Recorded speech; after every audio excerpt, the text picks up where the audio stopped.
Greetings! Greetings, humanity! And welcome to Abject Adventure Gamery! I'm Jim, I use he, him pronouns, and with me here is Lucci. Hello! Hello! Hey! We managed it, it's 2 weeks later! Yep, let's flip a coin. See if we can have it, and it'll happen again next Sunday in 2 more weeks. You never know. By gum, we'll try. That's fair. That's fair. Yeah. I need to open my notes here because there is stuff, but while I'm doing that, how are we doing? What's going on in your gaming life and stuff? I'm doing really good. I just signed up for Clock Tower Con Las Vegas. Ah. Which is the Blood on the Clock Tower convention. So some 500 plus people just playing Blood on the Clock Tower for 72 hours plus straight. Are you sure that's enough time? I'm really excited about it. A buddy of mine who lives in London found it as an occasion to come and visit also. Oh, cool. Yeah. So normally we play a lot of VR, and then found out that we both play this game also separately. So we were like, just timing kind of worked out that he'll be out for that. So I'm like, yeah, you get to come visit Vegas, not see any of it, just see the inside of a convention center for the entire time that you're here. It's always the way of it, isn't it? Yeah.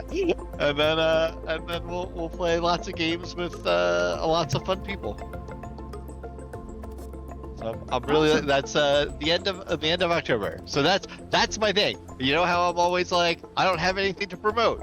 Hey, if you're in Las Vegas, the end of October, 24th, 25th, and 26th, I believe, is the weekend. Come on down to the Las Vegas Clock Tower Con. Awesome. Yeah. That's wonderful. Yeah, I'm looking forward to it. And I have been prepping my social deduction skills by playing the game online a lot. Ah. I think I'm back up to a 44% win rate. Ah, excellent. 6 more percent and I'll be average. You've been playing with other people online, or are they Yeah. like, yeah. I didn't know if they had some sort of electronic solo version or whatever. Nah, they have an entire app. You and 11 bots. I don't know. They would have to be AI bots. Oh. Yeah. Oh, that's true, because you have to be able to determine if they're lying. Yeah. I have found out recently that apparently, good, evil, doesn't matter. I usually read as being evil. I can't imagine why. I'm usually very honest and trying to figure things out, especially when I'm lying. I don't know why it comes off as evil.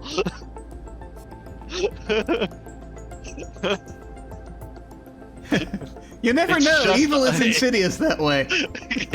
This sort of creeps in. honest. Yeah. Make Yeah, sure to get laugh- yourselves checked for evil today. No, anyway. Don't. It's there. It's No, always yeah. there. Yeah, that's the problem. You go looking, you're gonna find it. That's the problem. Yeah. Read a packet of breakfast cereal and find evil. Yeah. Yeah. So basically, I've been doing that, and then I've been. I finally decided to start watching the Foundation TV show, Oh, okay. which is it's based off of the Isaac Asimov Okay, cool. books that you can't make a TV show out of. Ah. So it has a lot of liberty. Oh, okay. I was going to say, are they proving it right? Yeah, they basically added a narrative over the ideas of it.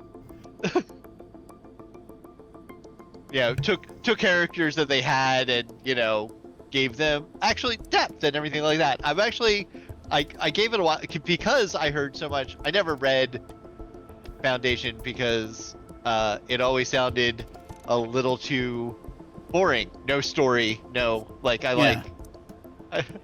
like characters and development, and it was more like a chronological history of the future is kind of how I've always been told that the books were. Okay. This has more of a weaving thread of characters and things like that, and they change a whole bunch of things, or not necessarily change, but add a whole bunch of things.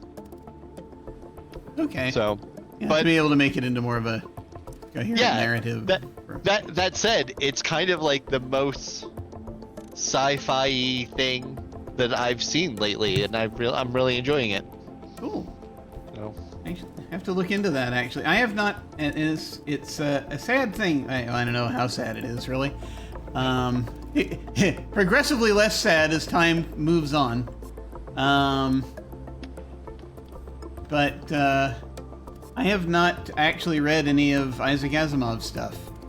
I had a couple of his books at one time, a long time ago, that I almost started reading and then didn't. Just time, ADHD, Yeah. But I mean, it's on the list to check out just so that I can check the box. But I have not been hearing a lot about that series, so it's curious, very curious, interesting. Yeah, I mean, it managed. The whole reason I started watching it is it made it to, I think, the last episode of season 3 is airing tonight. Oh, okay. And I'm just at the point where I'm gonna start season 3. So I was like, perfect time, Yeah. perfect timing. And I always think that like 3 seasons is like a good I can get into something like that, especially with like the shorter format, like the 8 or 10 episode formats. Cool. Yeah, so then, and that's good because that's you're within the streaming service Goldilocks zone. Where it's gonna be canceled. Yeah. This is basically what I'm doing with Paramount Plus. Strange News Worlds is so good. It is. This season particularly is pretty good. Yeah. I just finished this season this morning because they released the last. I haven't watched the last episode yet. Okay. But I enjoyed it. The penultimate pretty much solo episode was amazing. Yeah. No, it was great. That was I did enjoy that. For reasons that I won't talk about at too much length in case people haven't seen it. They do a thing in it that I liked. Yeah. Yeah, they did a few things in it that I liked. Yeah, it was good. It was very good. I restarted my Paramount Plus subscription when we were within, just like a couple of weeks ago or so. So it's made sure to be well within 1 month of the thing ending, so that I can, if need be, cancel next month. I am also taking the opportunity to catch up on other stuff that's on there, but that is less critical. Right. So just sort of getting to all that. Yep. But yeah, no, it was very good. It was very good. Yeah. So I can say Foundation and that are anticipation of Planetfall. Yes. Well, I guess we should probably talk about Planetfall. A little bit. Yeah. I don't have a lot going on in my gaming life right this second, but I will in future weeks. We just finished our campaign of Lords of Gossamer and Shadow, which was awesome. We have we had a really good group. And we just this past Tuesday we had our finale. Just here on this channel. It is rare that we happen to luck into having a group that worked really well together. Nice. So one of those things where it's like you want to keep going, because because of the level of synergy with the group, and just how we bounce off of each other. And so we are looking to see if we can make a season 2 happen. But we're going to have to fight some schedule demons to figure that out.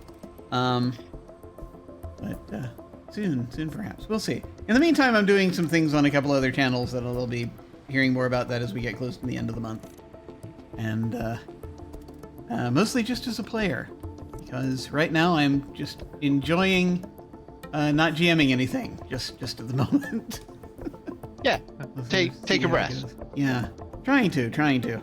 Also scrambling around looking for work, which, so I don't want to pull the brain power away from that right now. So there's a bit of that. But I guess we'll talk about Planetfall, which is what we are starting today.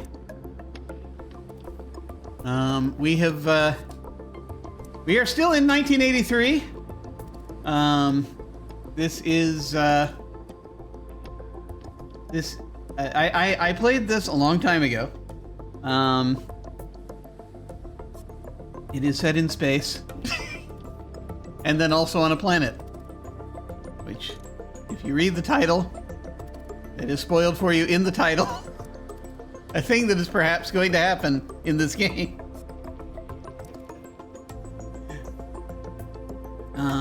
I have a few things I can talk about with respect to this.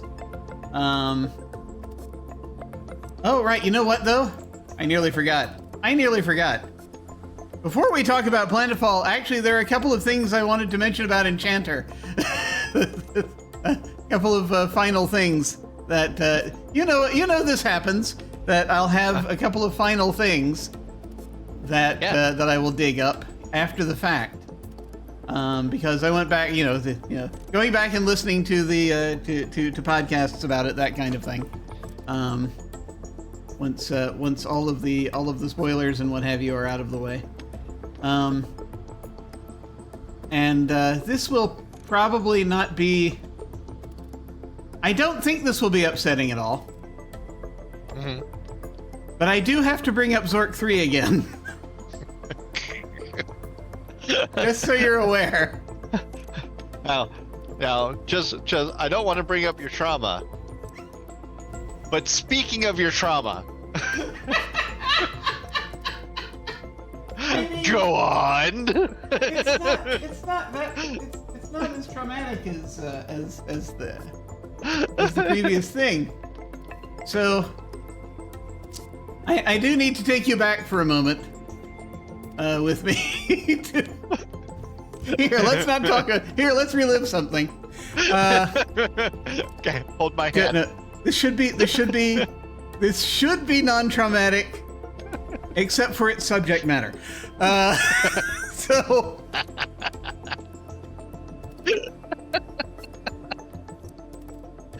I'm starting to realize there may be no way to talk about Zork 3 without it being traumatic. Well, we'll see. See if we can thread this needle.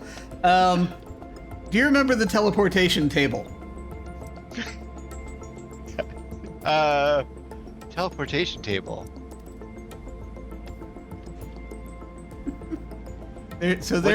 What did it teleport? So, also, Iron's Table Days, and Zork 3 had no trauma, right? It's a nice, non-stressful game. Yeah, that's right. Okay, the teleport. Okay, remember, there's a room that you can go into, and it'll show you little scenes on it. It cycles through 4 different scenes. Yeah, I forgot you could go through that. That's what I thought of, but I forgot you could actually travel to those places. So it shows you a little scene of a mine, which is from Zork 1 that you can go into and pick up a useless piece of timber. It shows you a scene from Zork 2, which is this sort of bare room where you can go in and get a can of Grue repellent, which you actually need. Right. And which I won't talk about any further because that is getting too close to the trauma. And then it shows you the room in one of it is also, it'll show you a room in Zork 3, which is an area past a place I also won't mention because that also skirts close to the trauma, but that you have to kind of go to, that you can go to pick up a light source, again, if you drop it there after you're done. Anyway, do you remember what the fourth image was? It was a while ago, so it's okay if you don't remember. Was it like something that seemed to have absolutely nothing to do with anything that was going on in the game? Was it like like, wait, was one of them the sacrifice, or it was like a temple or something, right? I can't remember. I went and looked at the so the Digital Antiquarian is a site that goes in great ridiculous amounts of depth into this into each game, each title, and yes. So here, I'll just go over here. So this scene, it shows you sacrificial altar. This is the interior of a huge temple. This is if you teleport there, right? And this is how it says: the interior of a huge temple of primitive construction. A few flickering torches cast a sallow illumination over the altar, which is still drenched with the blood of human sacrifice. Behind the altar is an enormous statue of a demon, which seems to reach toward you with dripping fangs and razor-sharp talons. A low noise begins behind you, and you turn to see hundreds of hunched and hairy shapes. A guttural chant issues from their throats. Near you stands a figure draped in a robe of deepest black, brandishing a huge sword. The chant grows louder as the robed figure approaches the altar. The large figure spots you and approaches menacingly. He reaches into his cloak and pulls out a great glowing dagger. He pulls you onto the altar, and with a murmur of approval from the throng, he slices you neatly across your abdomen. You have died. I hate you. That seem familiar at all? I hate you so much.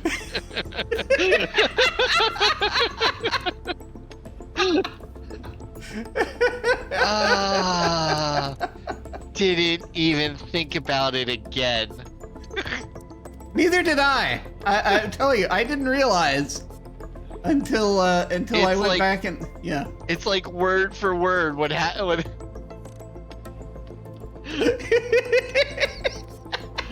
I guess, yes, all roads lead to trauma. Yeah. This is a labyrinth or a hedge maze. Do all paths lead? Well, you know. Yeah, so it turns out, apparently, this was an Easter egg. They wanted to put in a preview of what at the time was going to be Zork 4. And so they wrote this scene, and this was all they had. Oh. And they built Enchanter around this scene. That's pretty good. I mean, that's pretty good. But that is something some folks have been saying, and I didn't notice this so much. This wasn't the case. I don't know if this was something you noticed, or if it was like this for you. But that's the thing. I feel as though maybe we're just very jaded. I don't know. But they talk about the scene being much darker than the rest of Enchanter. Just like tonally. Well, but I didn't notice. I mean,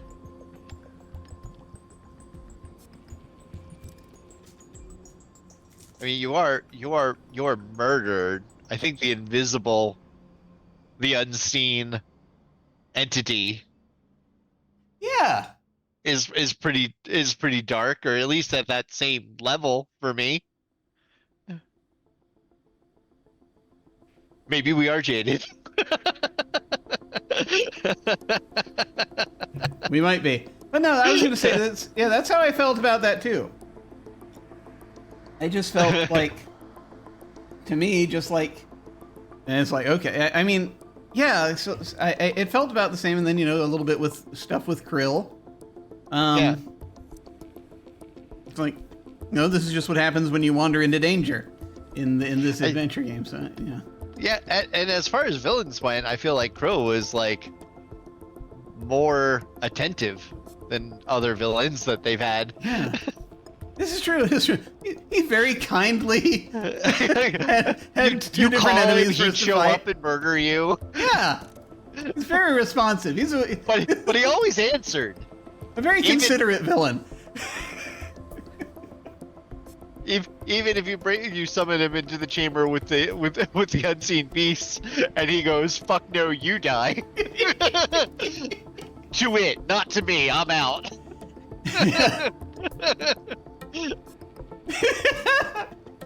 Let's see what it is. That does explain a few things. I thought this scene in Enchanter seemed a bit forced. Now I know why. Yeah, they do rush you to death.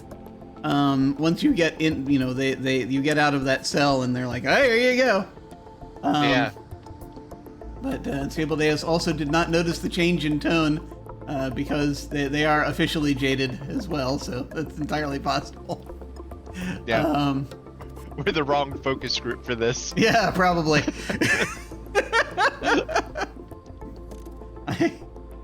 I have to go back and check to see. This was I was hearing about this the thoughts about dramatic shift in tone and all that when I was listening to the Eaten by a Gru podcast. I have to go back and see.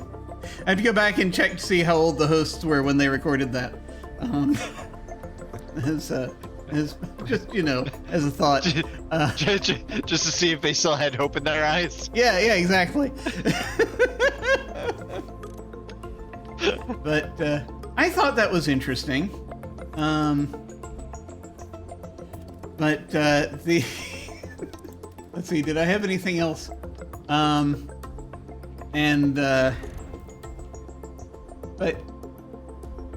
yeah, it's like the scene only might have turned out to seem, you know, darker because of just how when it was written, really. That's basically good. But it does make sense because then it's like it's kind of a separate set piece, and then Enchanter itself has this slightly different philosophy, I think, around it a little bit, even just when you actually play the thing.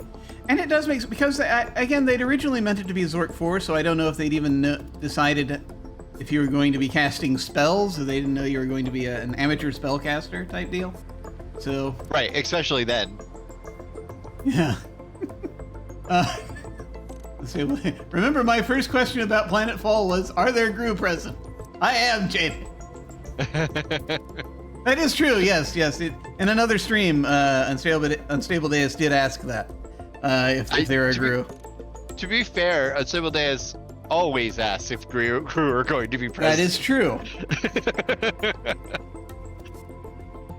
One sometimes has an interest in Grus. That's how sometimes things happen. I guess perhaps we'll talk a little bit about Planetfall now. Yeah. Wait, no. I have one more fact. Sorry, I have one more fact about Enchanter. I'm a terrible person. That's not the fact. That's a separate fact. It's a fact, not the fact. Yes, it's no less true. But apparently, I didn't catch this. Gondar is an anagram for a dragon.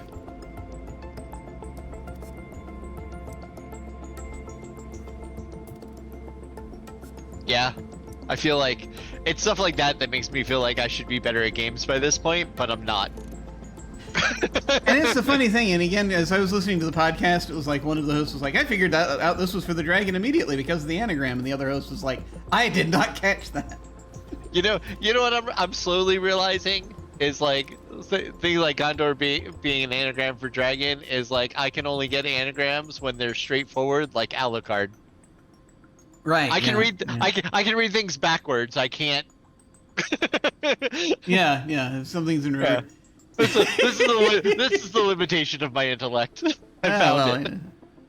I mean, it didn't occur to me. Yeah.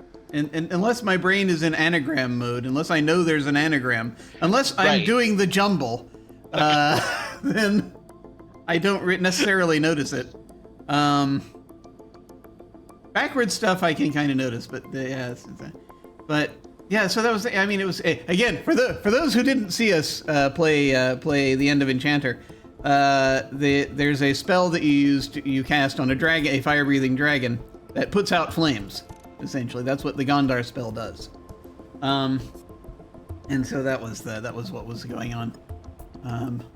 They're saying now, I do like Gru. Gru are like friends you keep close, knowing they might murder you at whim. Wait, I'm the only one like that?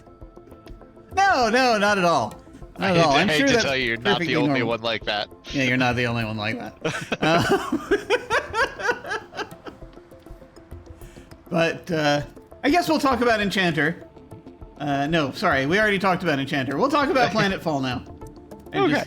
I'm still thinking about Enchanter. I don't know why. So Planetfall. Planetfall came out in 1983.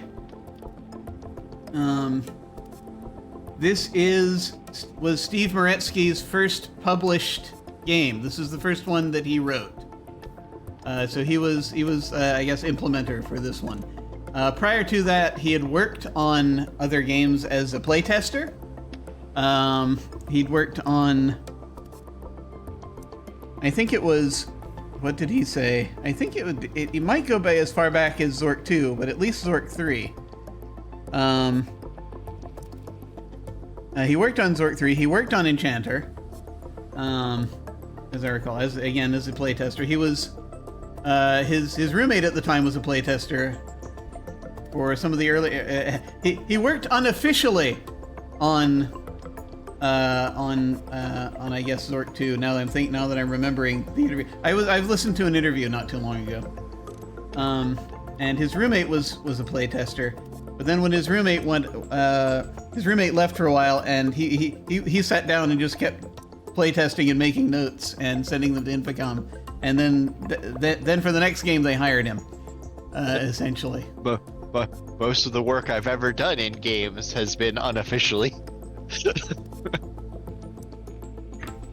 But the thing is, Maretsky is probably the best known implementer from Infocom. The one that people remember anyway. He let me actually. All right, let me get to.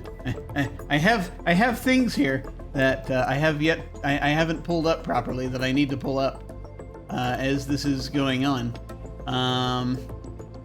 But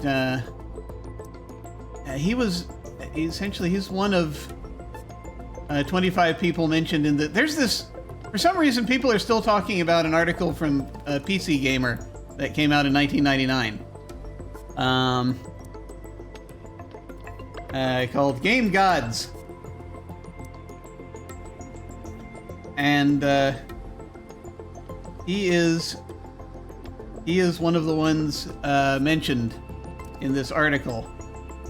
But people sort of take this as a touchstone for people that were vitally important in computer games at that time. And so it's got Roberta Williams is in there, and they just got them all together for a photo shoot. And then just did a very quick little bio stuff, just quick little bios on them. Like Lord British is on there, Tim Schafer. So just folks who did that, and then a bunch of folks who did sim games and a bunch of other types of important PC games at the time. Most of whom I actually had not heard of, because we only really know about the ones for our particular interests, right? Yeah. But I thought that was interesting. It's because he also did a crapload of work on games in Infocom and then later. The Planetfall just being the first one that he it was his story that he wrote. But That said, Uh, yeah. so just strictly going off of the cover of Planetfall, and I feel like I have some interconnected memories either of Planetfall or is this the start of the space janitor tropes? Interesting that you should ask. Yes. There's like an entire genre of games based off of this trope. It could be. It could be. I'm trying to remember when let me see, when was the first Space Quest released? And I feel like it was 1986. Oh, yeah, It was 3 years 86. later. Yeah. I forgot. He was also Space Ace. Or Space Quest. Yeah. Oh yeah, Space Quest was the I mean that's the big one for me where you're playing a janitor in space. And then it's kind of in that ilk. And then if you like in a bunch of other, this goes into other media. But let's see, Red Dwarf came out in 1989. Yeah. Where they they use a number of tropes that you sort of see in this game. A lot of different things. Unstable Deus is asking, is this Roger Wilco? No. We do not know the name of this character. As you can see, they have a badge, but not with a name. A Special Assignment Task Force. They're in the Stellar Patrol.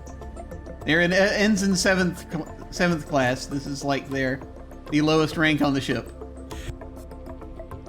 It's not signed.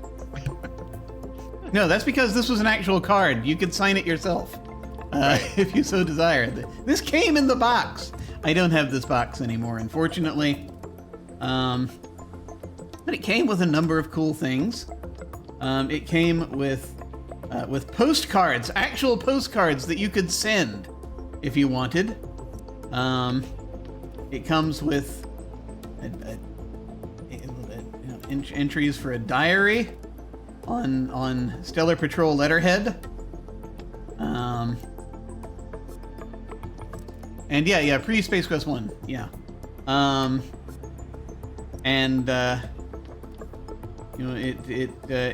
This sort of this brochure that's kind of a recruitment brochure that you can find. I'll go ahead. Let me see. I wanted to quickly. Let's see. One or two things I wanted to read out here.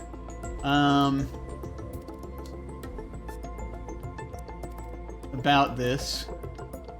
Let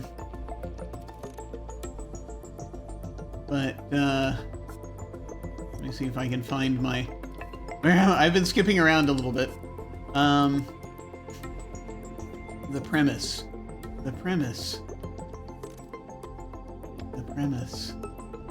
Let me open the appropriate file. Here we go. Okay.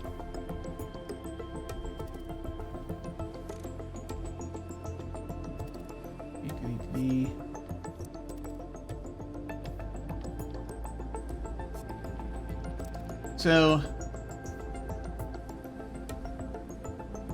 oh, I see. Yes, there it is.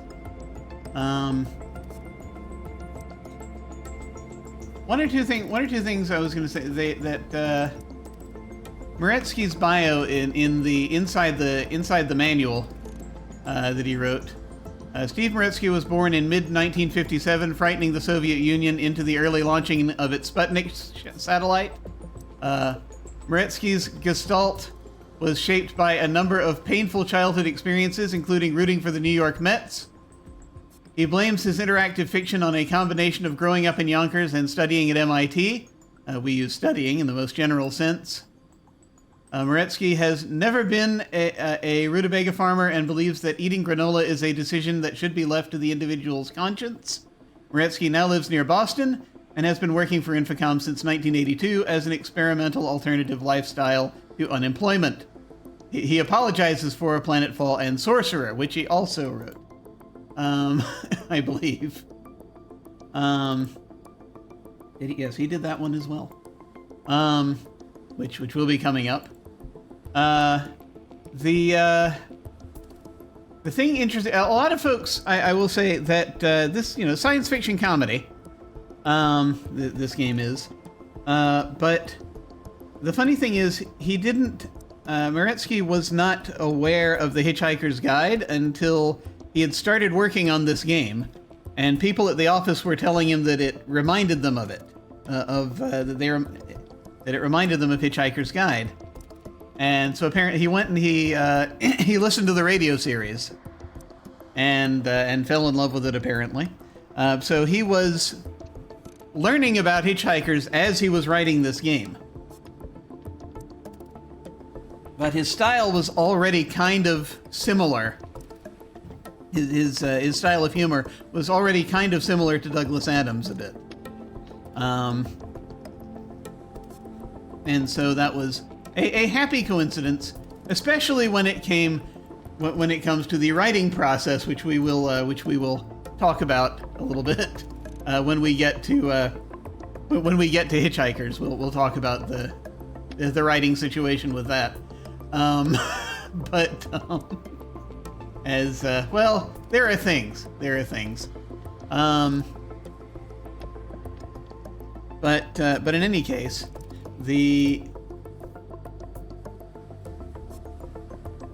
this game, for a couple of things,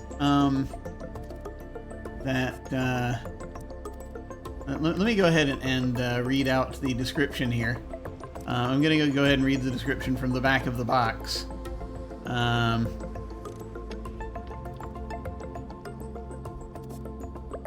Join the patrol and see the galaxy. You took the poster's advice, bait and all, and marched right over to the recruitment station near your home on the backwater planet of Gallium.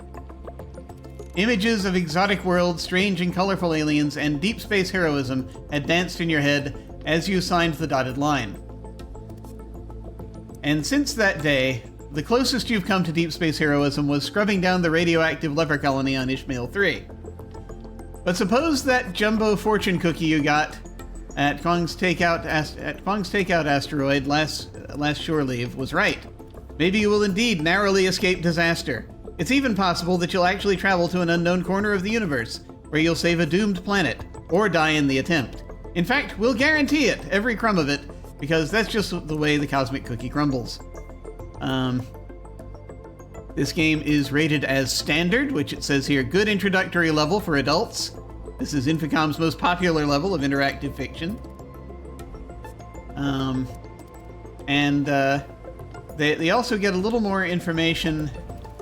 I like the intro also they gave in at the beginning of the instruction manual section.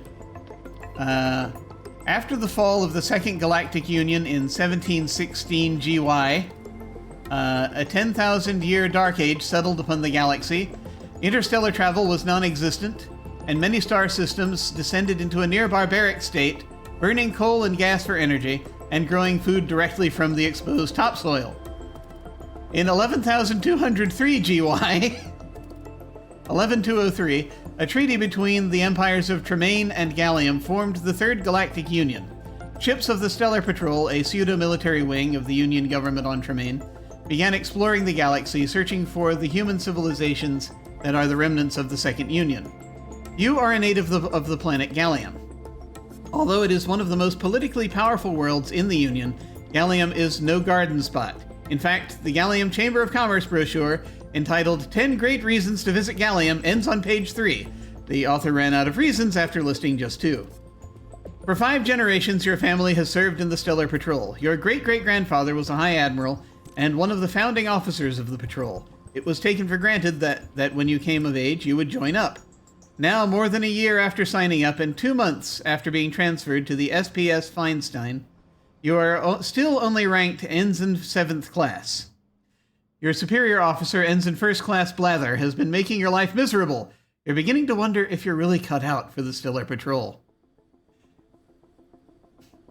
And basically, in the materials, this is sort of a summary of stuff you get from reading the manual, and from reading the protagonist's diary, where he does not like his superior, as you can see, and so that very well kind of summarizes what you're looking at. These are the postcards that come in. You get postcards from Acardi 3. And Ramos 2, and Nebulon. Wrinkle on over to Nebulon, home of the worm people. And that was the funny thing about this, is these were actual postcards that you could send out. That just delighted me to no end. I didn't send any to anyone, as far as I'm aware. But then again, like I said, it was a long time ago. And in chat they're saying sounds Asimov specifically Foundation inspired. Does that sound like anything? Yeah, the time jumps and the some of the separation. Yeah, makes sense. Let me see. Yeah, he's got to talk about all his. I had nothing to do with hitchhikers. Meanwhile, he's ripping off Asimov all day. See where this is going. Yeah, that's possible. That could be what's happening there. That middle postcard, actually the first one too, looked really familiar. I feel like I had a copy of this game. You might have. Yeah, but part of the reason I asked about the Space Janitor thing is I feel like I have some memories of maybe scenes in this game. Probably, if I do, very early on scenes. Because if I played this game, I did not play much of it.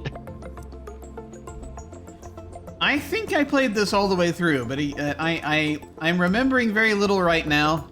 We'll see if memories activate for either of us when we get into it here in a moment. I think the only other information I wanted to talk about, just sort of as one looks through the manual, there is a chance this is in the same universe as Zork. There is a chance because they mention the game Double Finucci, which is also played in the Zork universe. Also, in this journal, let me see if I can find an entry with it. You see August, we see July, but somewhere in the middle, there's a month called Bozbar.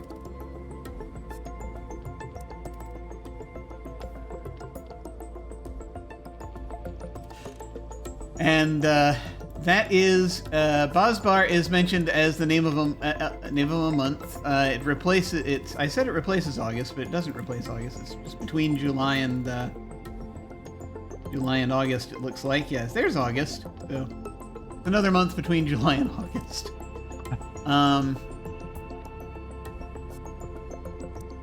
But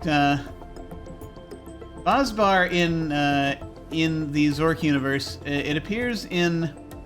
It appears Bozbar Land and Farmer Bozbar appear in the Zork 2 manual. So they had that on their mind. There's a character named Farmer Bozbar in the example of play. So it may not be canon per se. But apparently that name is also going to turn up in future games that take place in the Zork universe as well. So there's a chance. That said, in this game, a thing to mention is that time is going to be treated a little strangely. Time is broken up into millicrons. There are 1,000 millicrons in a cron, and there are 10 crons per day. And a day is based on a 24-hour Earth day. Because they still kind of remember Earth, although it's now a backwater planet. But a 24-hour Earth day, but in base 10. Got it. Yeah, Cool. yeah, basically. So a cron is like 2.4 hours, basically. And different actions that you take. This, I don't know if this is the game where this started. I don't think it is, necessarily, but this is, in this game, different actions take different amounts of time. According to the manual. So certain things might take longer to do than other things. But we'll have kind of the, be able to keep checking the time if we so desire. And that is, that's most of what I had. As far as, going back and digging. Shall we get this underway? Was there anything else you wanted to discuss about the front matter or anything before we jump in? No, I think we can try this. Alrighty. So the metric time experiment succeeded in this universe. Yes. Apparently, it eventually caught on. It succeeded in this universe too. Yeah. It's just those backwater places. Oh, right, yes. Oh, that's right. I keep forgetting other countries exist. That's right. That is a symptom of nationalism. It really is. Oh, America. All right. Well, I guess we're gonna go. I guess we'll go ahead and get this going. Let me go ahead and pull up the actual game here. And that's Trisboard. I'm ready to prepare a map, or multiple maps, depending on what it is that we're looking at.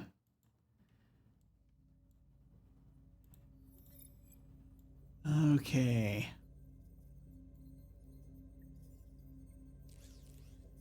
Let's see.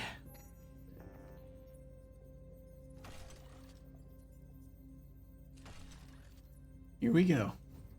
Planetfall. Infocom Interactive Fiction, a science fiction story. Copyright 1983 by Infocom Inc., all rights reserved. Planetfall is a trademark of Infocom Inc. I will not read the release or serial number. But at least it doesn't say Interlogic. Another routine day of drudgery aboard the stellar patrol ship Feinstein. This morning's assignment for a certain lowly Ensign Seventh Class, scrubbing the filthy metal deck at the port end of Level 9. With your patrol issue self-contained multi-purpose all-weather scrub brush, you shine the floor with a diligence born of the knowledge that at any moment, dreaded Ensign First Class Blather, the bane of your shipboard existence, could appear. Deck 9. This is a featureless corridor similar to every other corridor on the ship. It curves away to starboard, and a gangway leads up. To port is the entrance to one of the ship's primary escape pods. The pod bulkhead is closed. I guess we're going to start with Deck 9. Yeah. It's a cave, like every other room. All rooms start as a cave.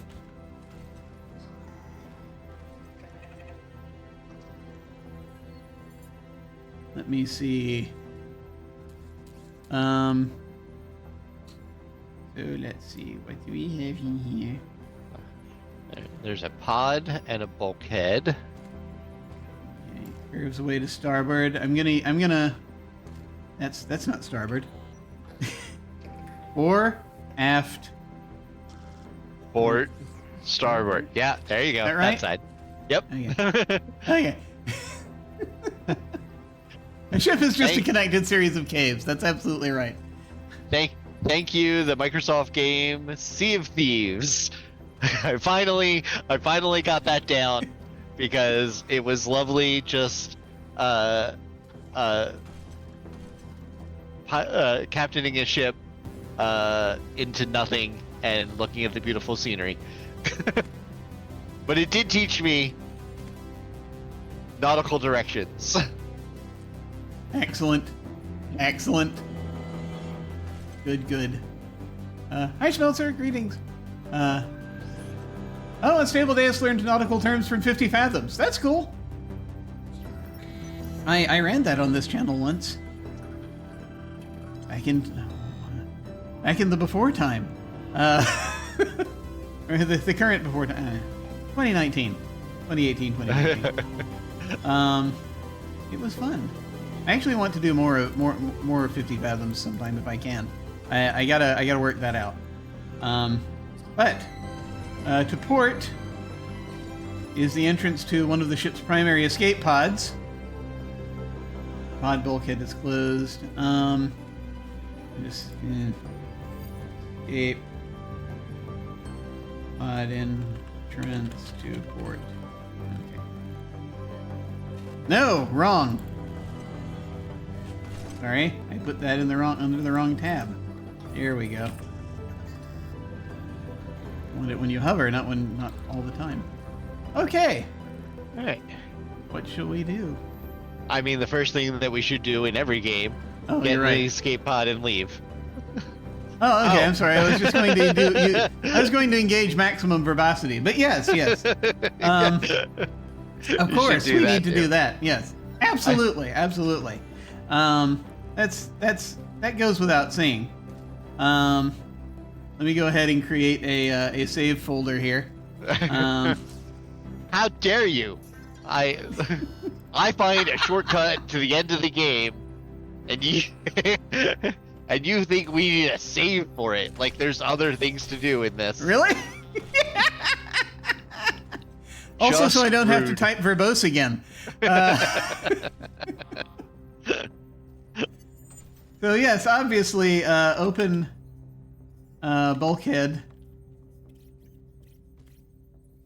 Finally, a course of action which is logical and makes sense. That's right. Why open the door to the emergency escape pod if there's no emergency?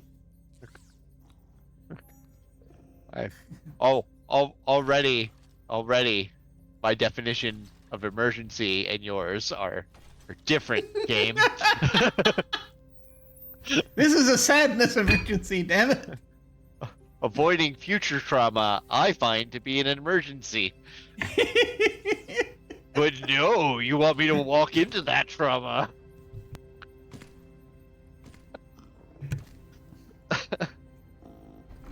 I guess, shall we check our inventory? Is that Yeah. everything we're doing? We have, under moves, it says 4,635. So this is the time, I think, currently.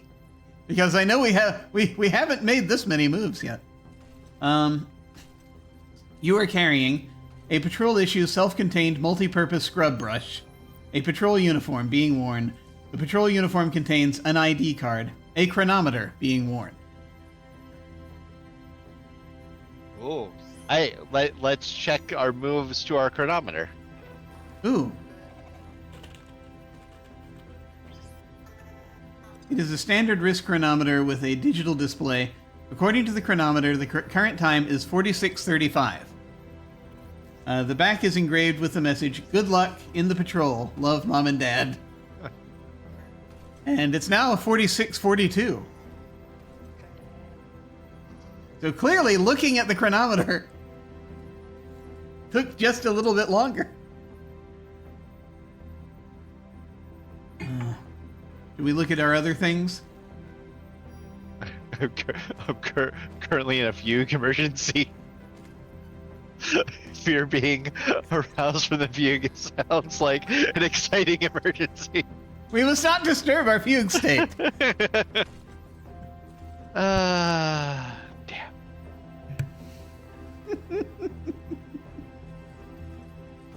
Yeah. All right. What else do we have? What is?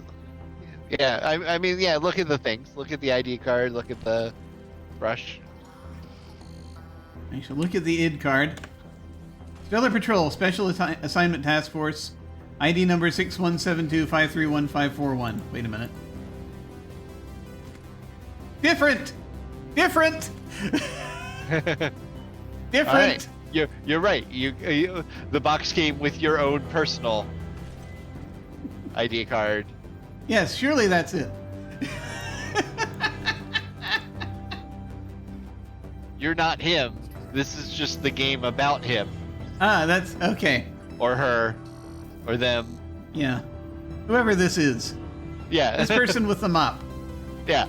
Okay. Okay. I gotcha.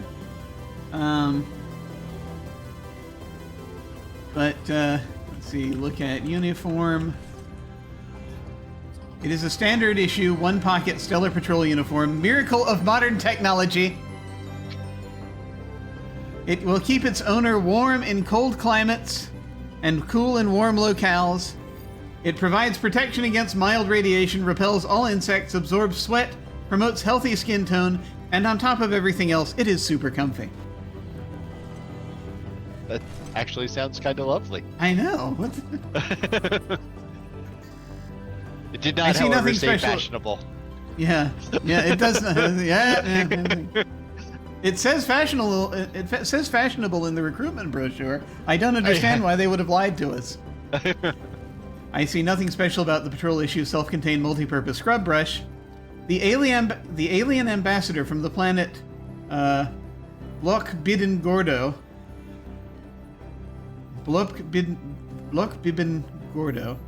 ambles toward you from down the corridor. He is munching on something resembling an enormous stalk of celery, and he leaves a trail of green slime on the deck.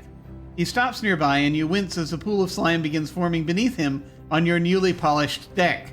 The ambassador wheezes loudly and hands you a brochure outlining his planet's major exports. Great. It is certainly a fashion, yes.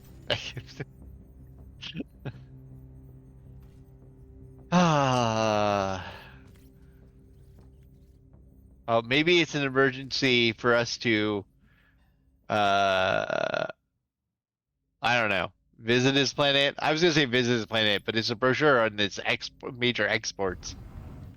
Okay. What do you selling, alien ambassador? Should we look at it? Yeah. Why not? The leading export of Blok-Bibben Gordo is the adventure game Planetfall. Written by S. Eric Moretsky. Buy one today. Better yet, buy 1,000. The ambassador recites a plea for coexistence between your races.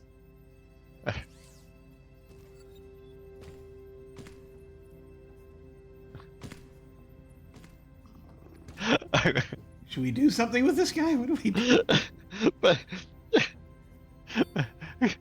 But I hear coexistence, and my immediate go-to was F off. Why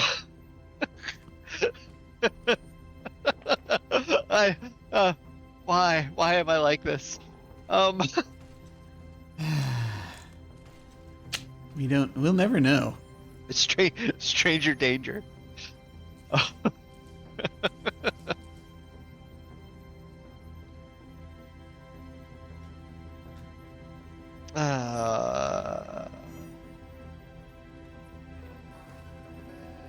So let's see, do we talk to him, or do we just start cleaning the trail of slime, or Yeah, I mean, we can try to talk to him. I don't think it's gonna go anywhere. Give it a shot? Yeah.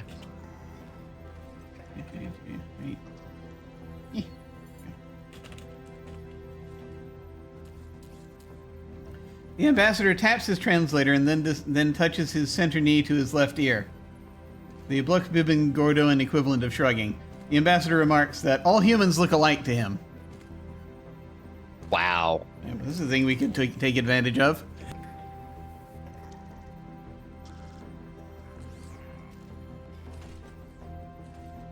I can't get my mind. So he put his third appendage to his ear?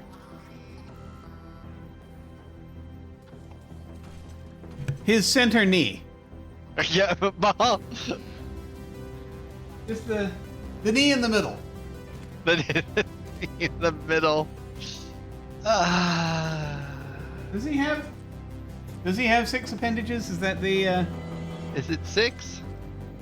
It doesn't say. No. Why does he have a pet? Hang on. First, we should look at the ambassador. Oh, okay. The ambassador has around 20 eyes, 7 of which are currently open. Half of his 6 legs are retracted. He has 6 legs. Green slime oozes from multiple orifices in his scaly skin. He speaks through a mechanical translator slung around his neck. The ambassador remarks that all humans look alike. Thanks.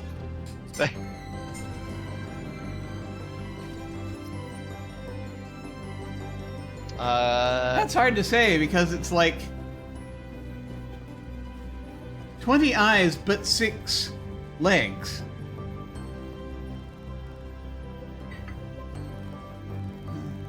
The one is not divisible by the other, so it's curious. I like how like 2/3 of him just seems to be resting or sleeping. That's fair. And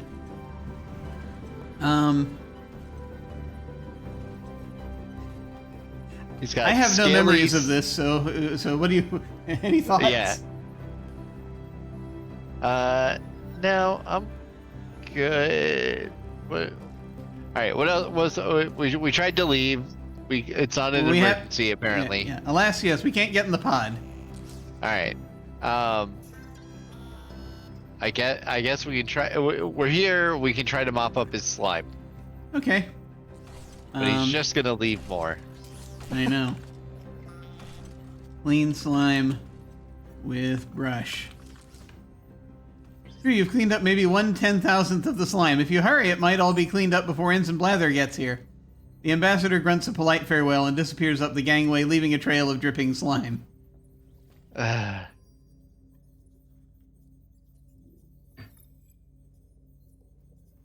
I mean, let's leave the rest of this for Blather then.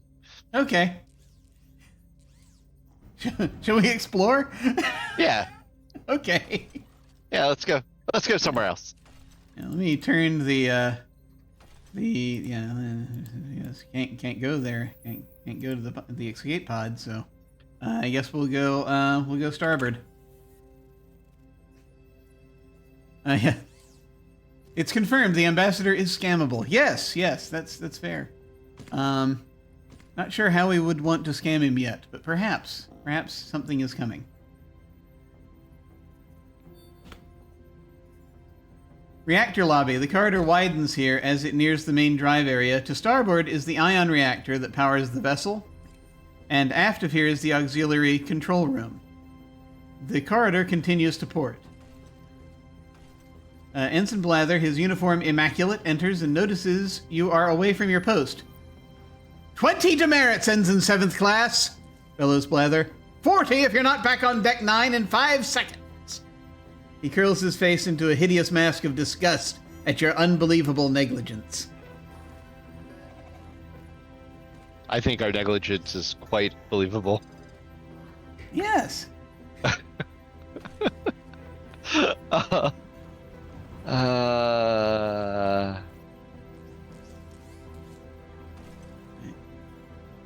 I don't understand why that's so unusual.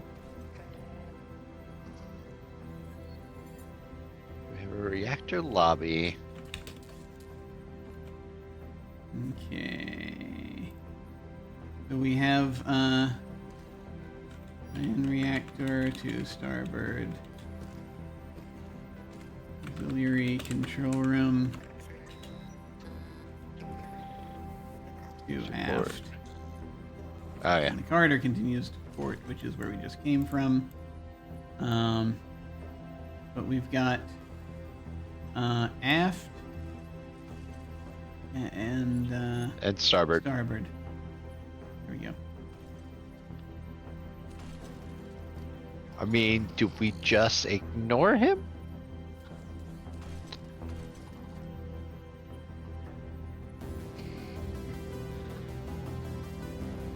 I don't know. You know what? Let's look at him. Let's get a description.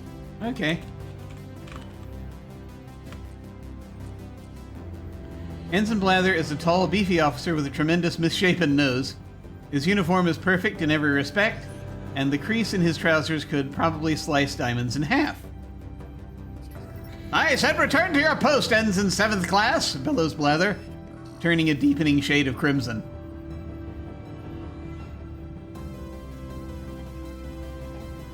I mean, to ignore orders, not to ignore orders. I mean, obviously, let's start with ignoring orders. Yeah, obviously. Starboard? Yeah, sure. The only thing I could think to do with him here is to, like, give him the brochure, but I don't know if that'll do anything. Starboard. Ensign Blather blocks your way, snarling angrily. I said return to your post, Ensign Seventh Class! Bellows Blather, turning a deepening shade of crimson. My head is slowly turning into Frank Nelson for some reason. Fine. Okay. Oh, we're gonna do a explorative role-playing game, but railroad you.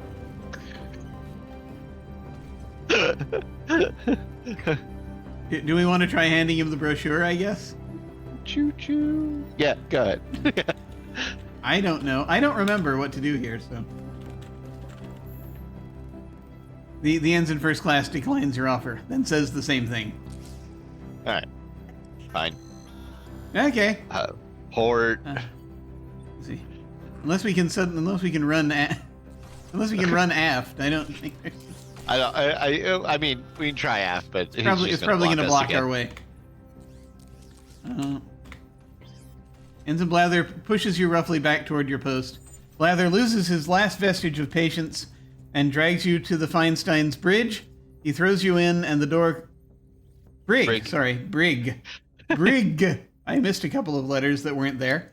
He throws you in, and the door clangs shut behind you. Brig, you are in the Feinstein's brig. Graffiti cover the walls. The cell door to the south is locked. Immediately arrested.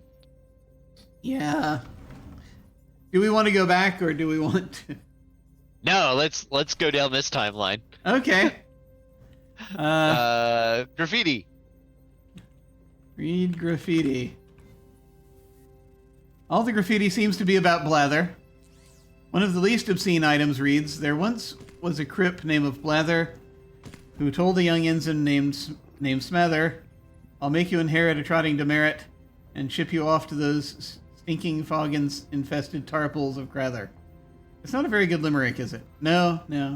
The structure is off and they're just grabbing for rhymes. It's the adolescence approach to limericks. Yeah. I have no idea where this is in relation to anything else, but yeah, I'll just put the brig like down here, up here. I'll put it up here. Brig. Excellent.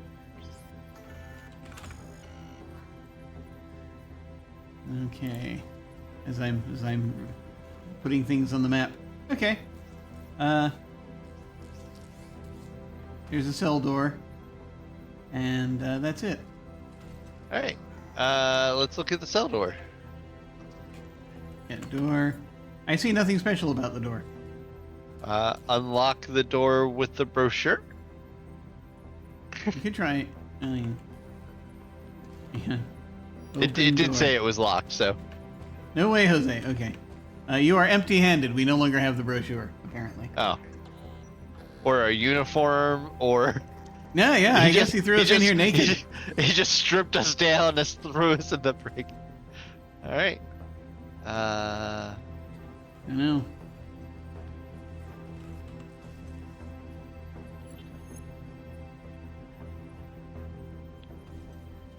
Unclear. Oh, also apparently our score and moves are now set to 0. I'm not sure what that means. Does it mean we don't have our watch, so we don't know what time it is? That's a good question. Hang on. Time is command here. It's hard to say since you've removed your chronometer. You've removed. It's very presumptive. Yeah. Someone else removed the chronometer.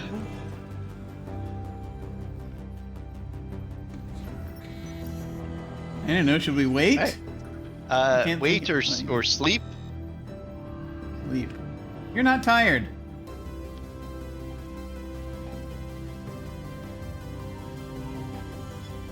Yeah. I'm Wait. waiting. Let me see if the shortcut works. It does. Time passes. A massive explosion rocks the ship. Echoes from the explosion resound deafeningly down the halls. Oh.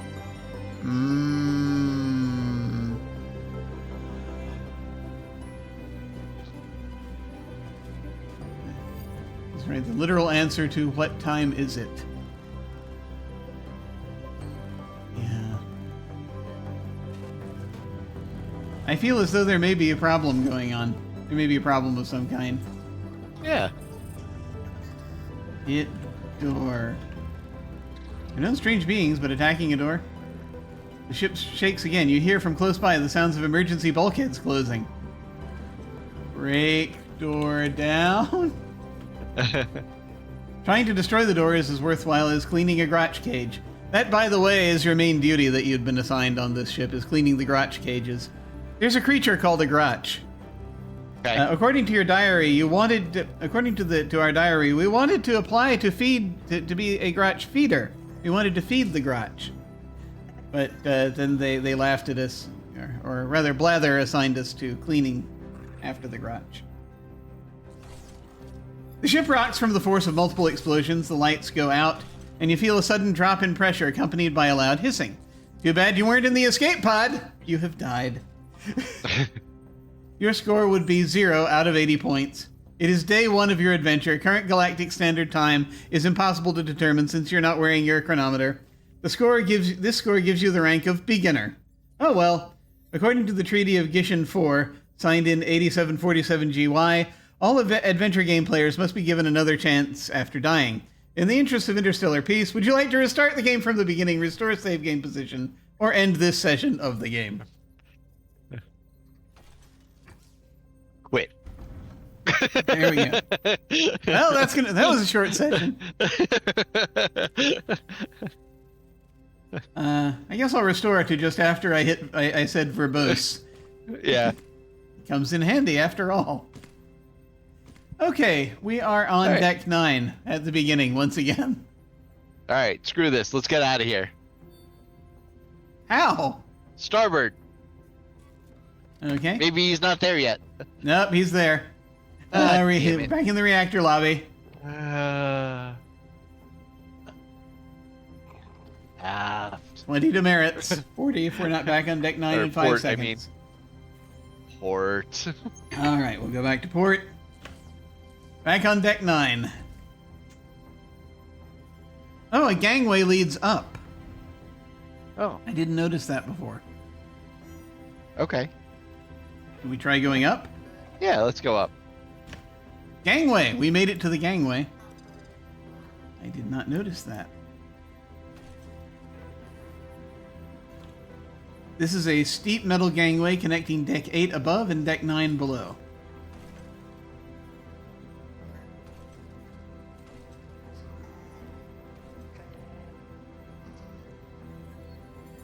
All right. Interesting. We keep going? Yeah. Deck 8. This is a featureless corridor leading port and starboard. A gangway leads down, and to 4 is the hyperspatial jump machinery room.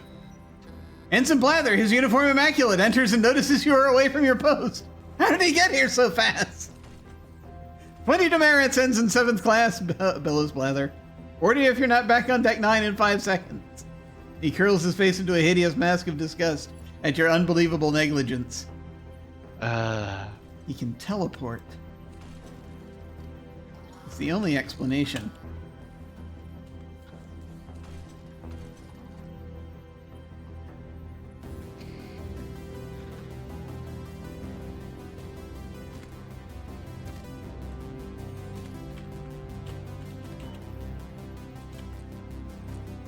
Okay.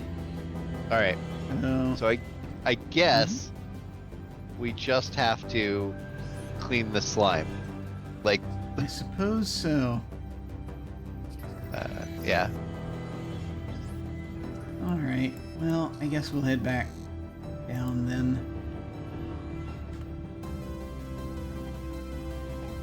This is a steep metal gangway connecting Deck 8 above and Deck 9 below. You hear a distant bellowing, something about an Ensign 7th Class whose life is in danger. Deck 9! Back on Deck 9. Alright. Clean deck. The floor is a bit shinier now. The ambassador hasn't come through yet.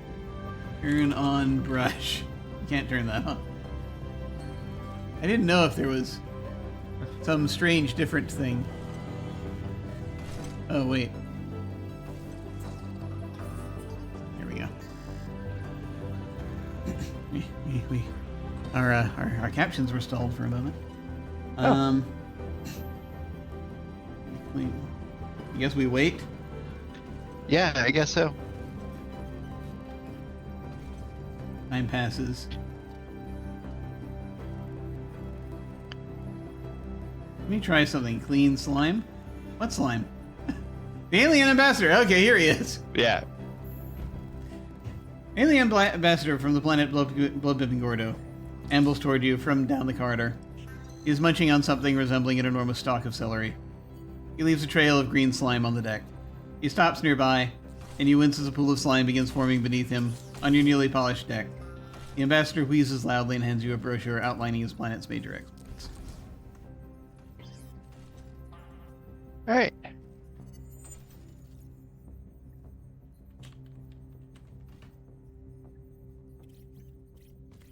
Guess we should... Do we just immediately start cleaning, or should we do something? Yeah, With the ambassador? let's just keep cleaning. We tried talking to him. He's a dick. Okay, you've cleaned up maybe 1/10,000th of the slime. If you hurry, it might all be cleaned up before Ensign Blather gets here. The ambassador inquires whether you're interested in a game of bocce. Or bocce. Which is different from bocce, I guess. Yeah.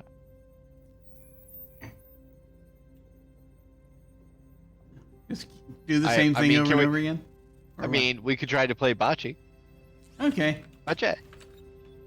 Okay, gee, that was fun. The ambassador introduces himself as Burgun Te Elkner Ibgnum. Oh. Yeah. That's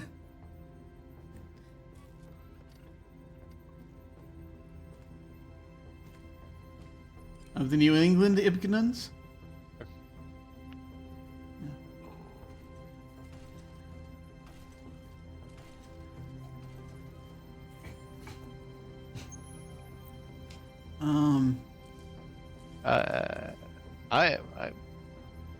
Introduce ourselves to the ambassador? I don't know the word introduce. Greet ambassador. Don't know the word greet. Hello, ambassador. The ambassador taps his translator, then touches his center knee to his left ear. The equivalent of shrugging. Asks if you're performing some sort of religious ceremony. Yes. You sound rather positive. The ambassador grunts a polite farewell and disappears up the gangway, leaving a trail of dripping slime. Okay. Now I guess we clean the slime. Alright. Maybe 1/10,000th. If you hurry, it might be all cleaned up before he gets here. We just keep doing it, I guess. Hurry and clean slime? Yeah. Yeah. Slime cleaning. Hurry. Don't know the word hurry. Clean slime fast. Don't know the word fast. Clean slime.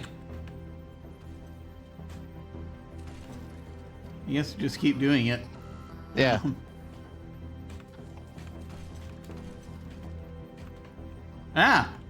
Ensign First Class Blather swaggers in. He studies your work with half-closed eyes.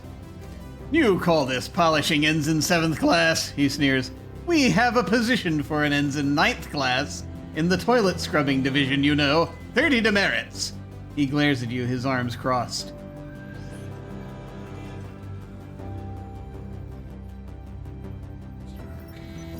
Nah, don't talk to him. Just clean the slime. Okay. Other returns. Yeah, just clean the slime. Maybe 1/10,000th. Yep. Just keep going. Yeah, let's keep going. Lather, adding 50 more demerits for good measure, moves off in search of more young ensigns to terrorize.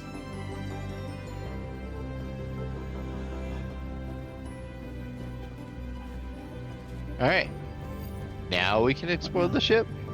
Maybe we can. They're gone? Yes, I am the High Priest on this vessel. I'm sorry I have to get back to my duties. There are many religious needs to attend to on this ship.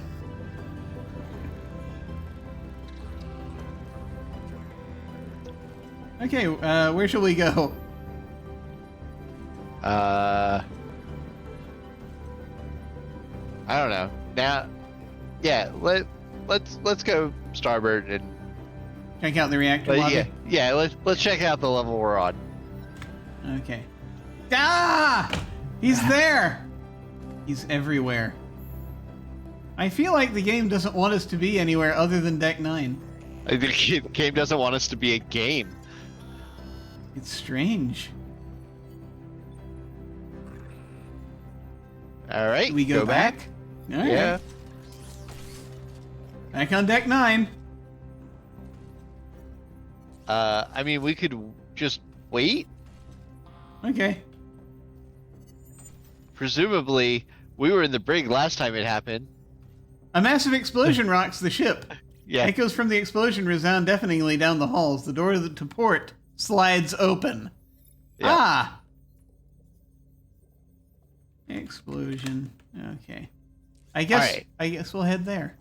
How many waits did we have? 2? Um, Before we died? It was pretty quick, right? It was like 3 it actions. wasn't that many. All right. Let's see. Then yeah, let's open the door and get GTFO. Yeah. Let's see. We died. We had we had a number of moves we did. We waited once. But we read the graffiti, we looked at the door, we tried to open the door, we checked our inventory, we checked the time, we tried to sleep, and then we waited. How many warning messages did we get before we die? Yes, that's the...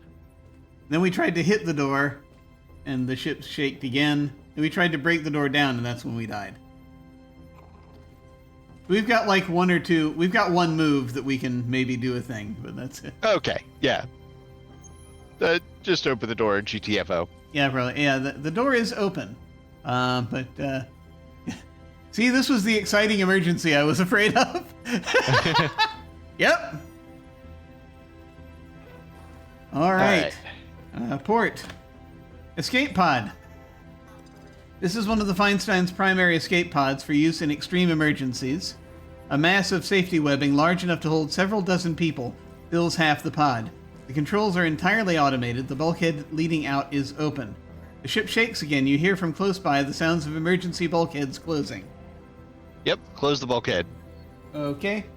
I don't want blather in here with us. Yeah, that'd be a problem. You can't close it yourself. The pod door clangs shut as heavy explosions continue to buffet the Feinstein. Oh. Let me go ahead and add the escape pod.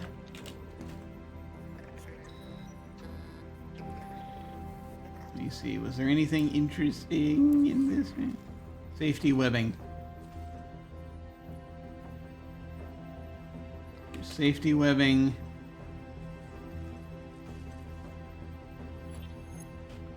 And controls, which it says are automated, so maybe, maybe not. Yeah. Can we get into the safety webbing? Okay. Let's see. Get in webbing. You are now safely cushioned within the web. Yeah. You feel the pod begin to slide down its ejection tube as explosions shake the mothership.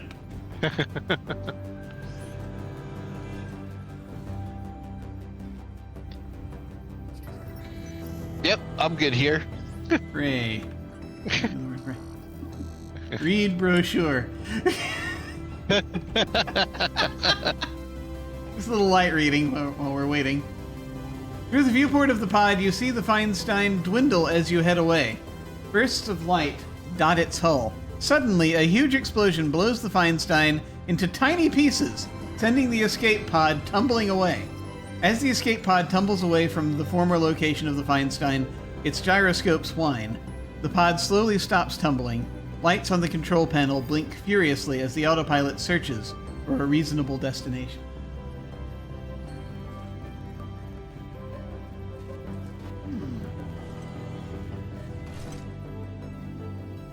Sorry, I was dealing with my own emergency of no. the dogs going crazy. Everything okay? Yeah, I'm sure they're barking at something needlessly outside. Oh, okay, that's good. Let's see. Or I'm about to spend all my time in the brig. That's Either entirely way. possible. It could be a combination of both. Hang on. I'm gonna save again for no reason. Oh, that took a move somehow. The auxiliary rockets fire briefly and a nearby planet swings into view through the port. It appears to be almost entirely ocean, with just a few visible islands and an unusually small polar ice cap.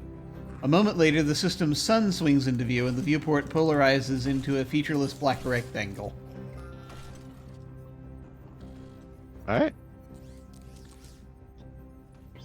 Should we be landing on an ocean planet? Landing's a strong word. That's fair. Your arrival is imminent. Look at controls. The controls are entirely automated. The main thrusters fire a long, gentle burst. A monotonic voice issues from the control panel. Approaching planet. Human habitable. Okay. Alright. Guess we just wait this out?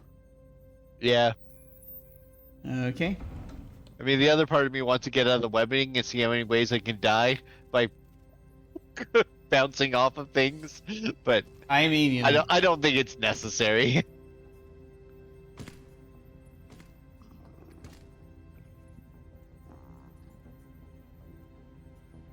Righto. Time passes. Well,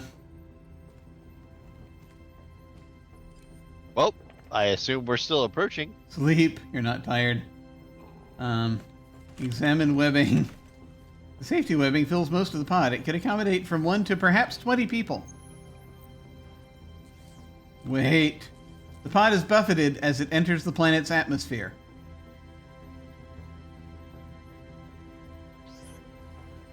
Alright. Wait! You feel the temperature begin to rise, and the pod's climate control system roars as it labors to compensate. Time passes. The viewport suddenly becomes transparent again, giving you a view of endless ocean below. The lights on the control panel flash madly as the pod's computer searches for a suitable landing site. The thrusters fire long and hard, slowing the pod's descent. Good. Okay. Look at viewport. I see nothing special about the window. The window. The pod is now approaching the closer of a pair of islands. Ah! It appears to be surrounded by sheer cliffs rising from the water and is topped by a wide plateau. The pair of islands, I guess, is... Okay. Plateau seems to be covered by a sprawling complex of buildings. Unusual. Okay. The height from which water and concrete have similar landing conditions is remarkably short. Yeah. Crashing into the water might cause issues.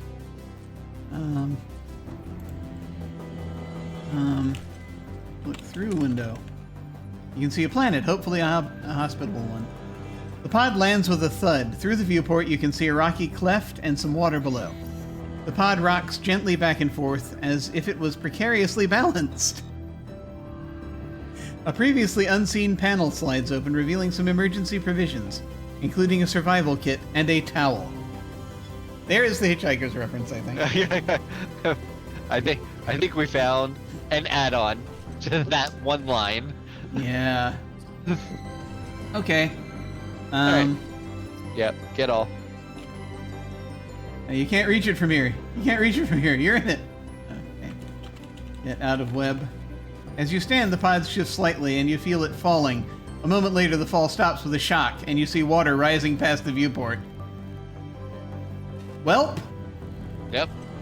Get all. We've got the towel and the survival kit. The safety web seems to be more intended for getting into than grabbing onto. Open the pod door. Open door.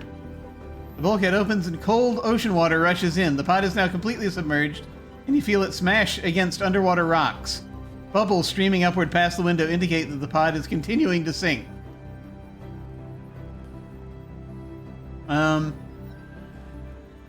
Leave pod, I guess? Yeah.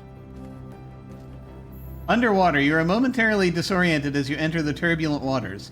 Currents buffet you against the sharp rocks of an underwater cliff. A dim light filters down from above.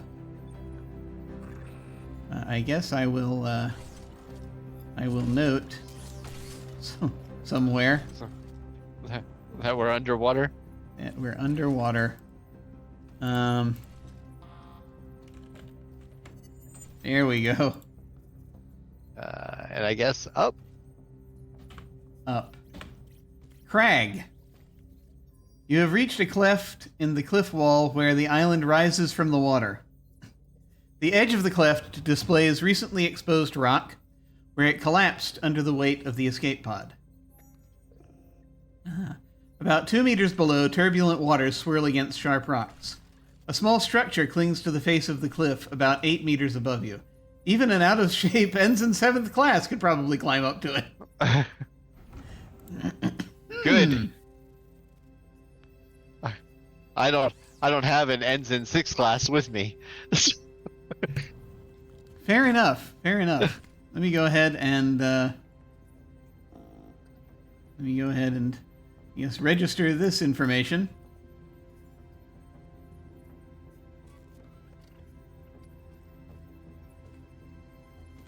Let's see. This is a crag.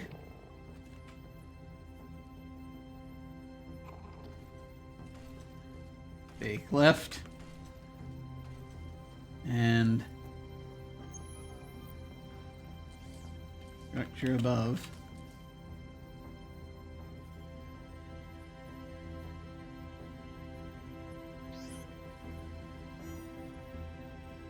Okay.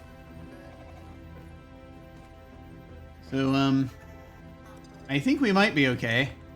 I'm going to go ahead and save here for just a moment because I was wanting to look at our inventory. Yeah. We have a survival kit, a towel, a brochure, a patrol issue self-contained multi-purpose scrub brush, a patrol uniform, which contains an ID card, and the chronometer.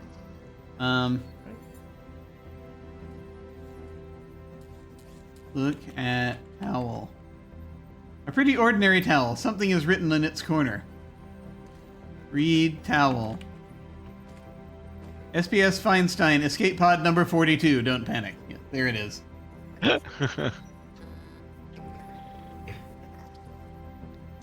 Look at kit. The survival kit is closed. Open kit. Opening the survival kit reveals a blob of red goo, a blob of green goo, and a blob of brown goo.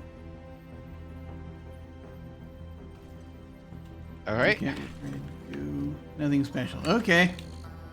Close the kit. We've got blobs of goo in there. Read the kit. What the hell are blobs of glue? How can I read a survival kit? So, I suspect it might be food. That might be. And I only say this because in the example game in the manual, there's like a tube of nutrient stuff. and it made me think of that. Okay. But, yeah, I guess, should we climb up? Yeah. All right.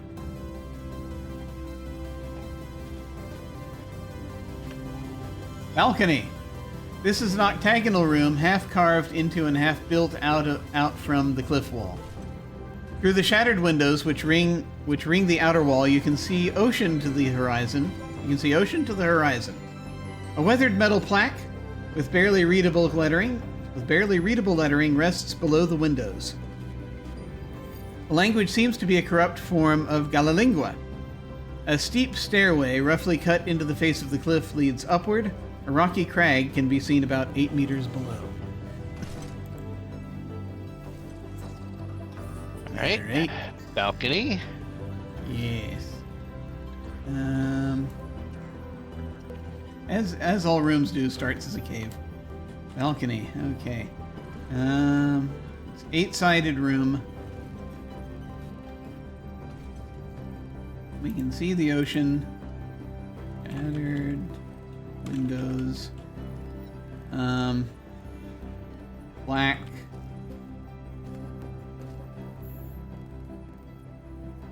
Stairway leading up. And the crag below, and that's it. Okay.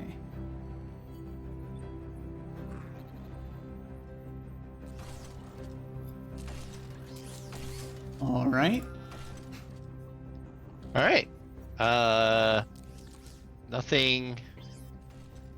Guess we could try to read the plaque. That's about all I can think of here. Yeah, and look, I check the windows. That's about it. Scenic Vista. Seenik. Where's Nick?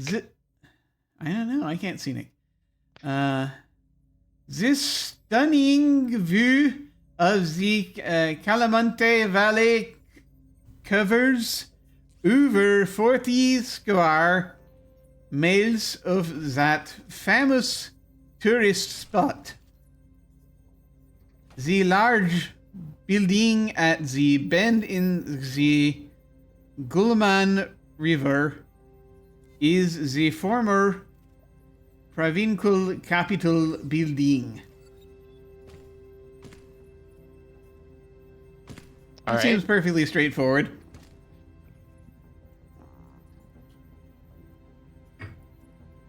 The large building in the bend of the Gulman River is the former provincial capital building.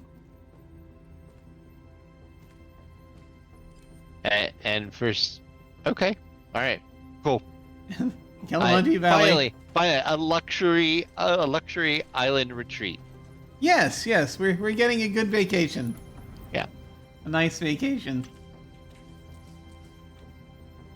Look out window. Water, lots and lots of water. Look at the window. Okay. Said it was broken, right? They're shattered. All right, cool. Thanks. Get glass?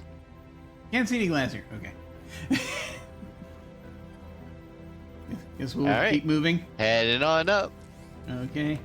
I don't know why I keep saving. Perhaps it's because I'm paranoid. Winding stair. In the middle of a long, steep stairway, carved into the face of a cliff. Okay. All right. Winding stair. Moving on up.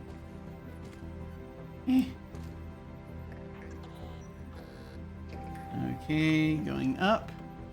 Courtyard.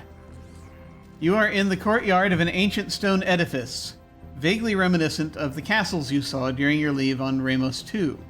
It is decayed to the point where it can probably be termed a ruin. Openings lead north and west, and a stairway downward is visible to the south. Ah, okay.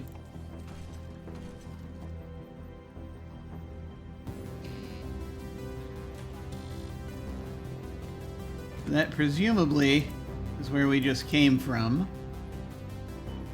And so we've got exits to the north and west.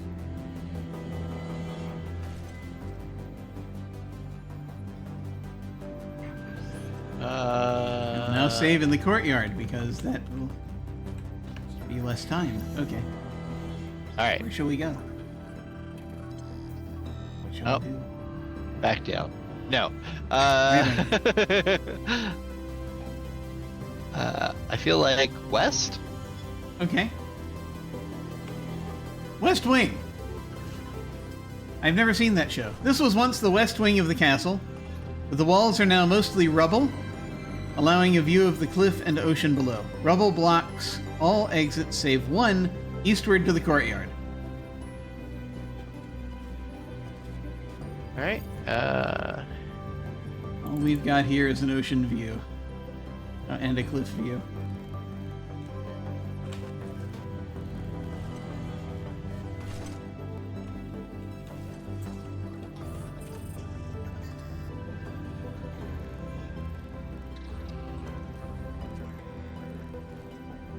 And rubble. There's a delightful amount of rubble. Right. Yeah. Rush the rubble. Let's just clean up the rubble. Clean the rubble. The rubble is a bit shinier now. Once a janitor, always a janitor. That's dirt. That's the cleanest dirt you'll ever see.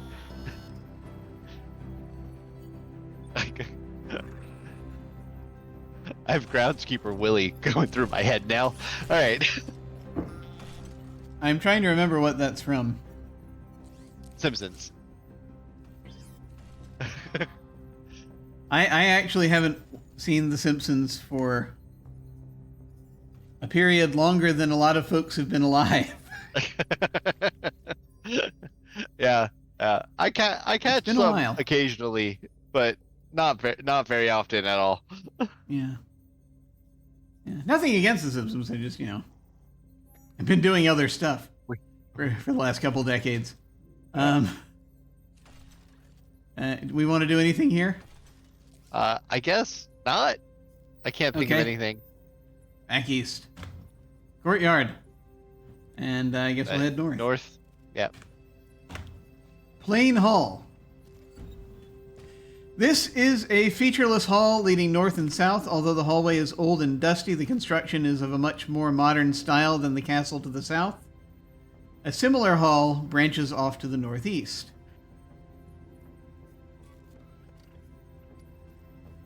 Okay. That's Plain Hall. All right. The hallway is dusty. Let's see. I guess northeast. You can go north or northeast. No, northeast? Or what? Yeah. Sure. Northeast? Okay. Rec corridor. This is a wide east-west hallway. Portals lead north and south. Another branches southwest.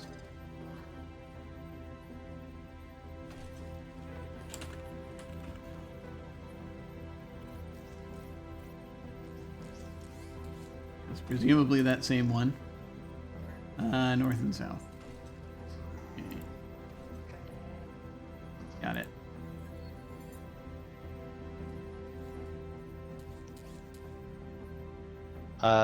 South. Okay. Dorm A. All right. This is a very long room lined with multi-tiered bunks. Flimsy partitions between the tiers may have provided a modicum of privacy. These Spartan living quarters could have once housed many hundreds, but it seems quite deserted now. There are openings at the north and south ends of the room.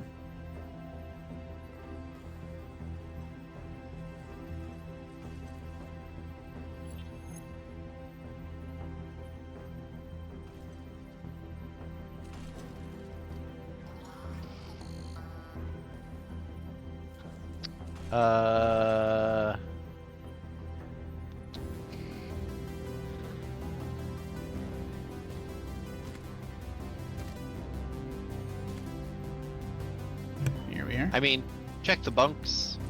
Okay. Yeah. Bunk. I see nothing special about the bed. Okay.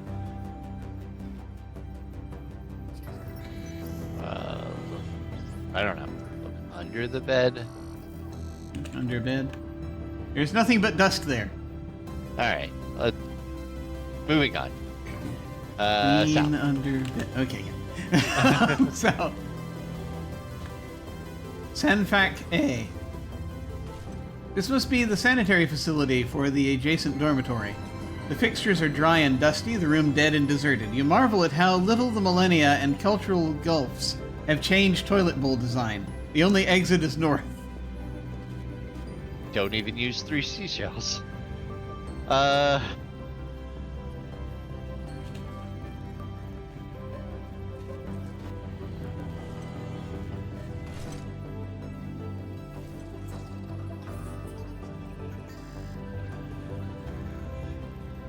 Alright, I guess go back up to the rec center?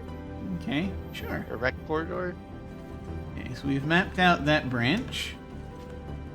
And I'm wondering, I know it's a weird place to do it, but I was wondering if we could take a quick break. Sure. Here. Just a little brief one. No, well, yes. we'll save by the dormitory. Yes. We have more happening. Rec corridor near dorm A. Got it. But that'll be a good place to a good place. That'll be a place to sleep if, Yeah. when we need it. Alas, this game does have the need to eat and sleep. But I need to just dive off for just a few moments. We're going to take a quick break, and then we shall return and do more. See you shortly. Woohoo!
We have returned.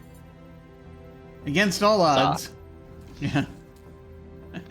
Huzzah! So, we are in a wreck corridor. And I guess we're continuing to explore this way up north. Yeah. North we go. Dorm B! I didn't even pull the screen back up. Yeah, you knew. The very different and much more exciting Dorm B is a very long room lined with multi-tiered bunks, flimsy partitions between the tiers.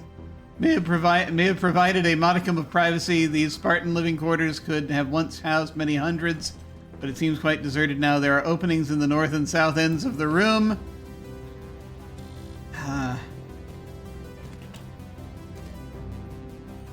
I can't wait to find out what's north of here. Yes. The Sand Back B. Yes. Could it be? Could it be? It could be! Sandfact B. This must be the sanitary facility for the ancient dormitory. The figures are dry and dusty, the room dead and deserted. You marvel at how little the millennia and cultural gulfs have changed toilet bowl design. The only exit is south. Well, there it is.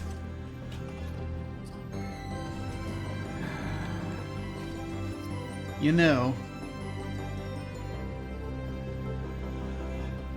You never know.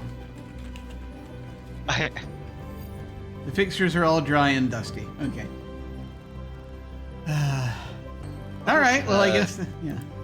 What is the comedian's name? I just saw a clip from a show. I don't know what it was, but British comedy. Mitchum. David Mitchell was is the comedian or comedic actor who was in it, and it was like Renaissance era. Him complaining about getting a toilet put in the house in the washroom, Right. and him complaining that nobody has used it, and he can tell because everything is still neat and tidy in there, and everybody else complaining about what was wrong with the old system of just throwing shit out the window. I was very happy with that. I'm very happy with this system. What do you mean? We also have to pee there? What? I have to go to a different room to take a piss now? And him just just the idiosyncrasies of people fighting change, and Yeah. it was very funny, and I'll have to go back and figure out what it was from, because I think that's worth a watch. Just relearning how plumbing works. All right. So I guess, is there anything else we want to do in here, or shall we head back to the? Yeah. No. I don't feel the need to pee currently. All right. So I guess we'll head back to the plane hall and explore northward. Yeah. And we'll go we now north. know what's here. Okay.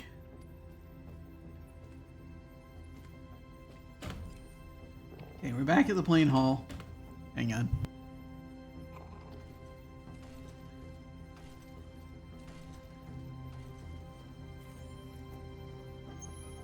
Ah, lungs.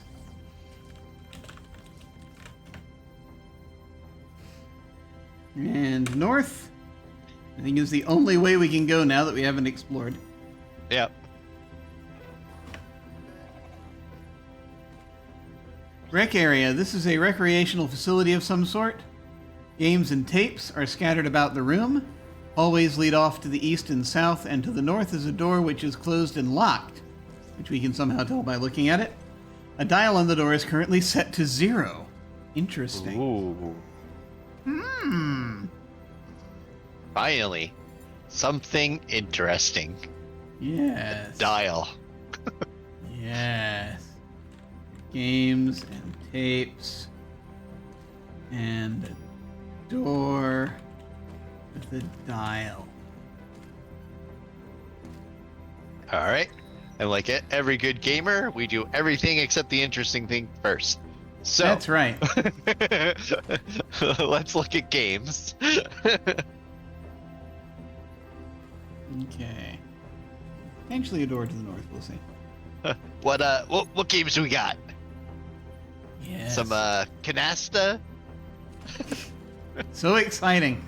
All the usual games: chess, cribbage, Galactic Overlord, Double Finucci.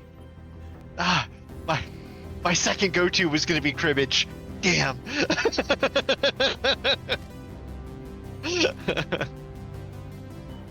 I went too fancy with canasta. Yeah, almost prognosticating there. Double Let's examine Finucci. the tapes. Yeah, Double Forgot that was Finucci. I forgot Finucci was a game. Yeah, yeah, very popular. Very popular. Yeah, I mean it was. I don't know. It was. Yeah. I don't know how it stands up currently. It was. I don't know if it actually has rules. I think they may have released at some point. I don't know. Maybe in future games they develop Double Finucci. I'm not sure, but they do keep bringing it up. Yeah. I went ahead and examined the tapes. Let's see. Here are some musical selections. Here are some best-selling romantic novels. Here's a biography of a famous Double Finucci champion. They're really obsessed with this game.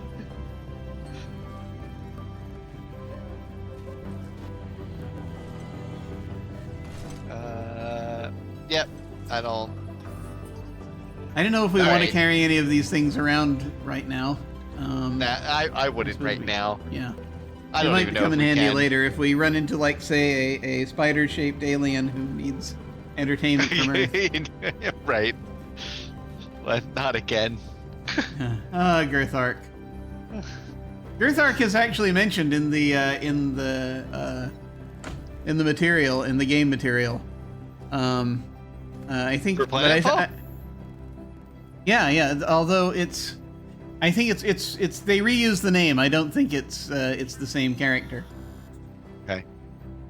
Weird if it would be, but you never know. All right. Let's go turn some dials. Yes. Examine dial. Dial can be turned to any number between 0 and 1,000.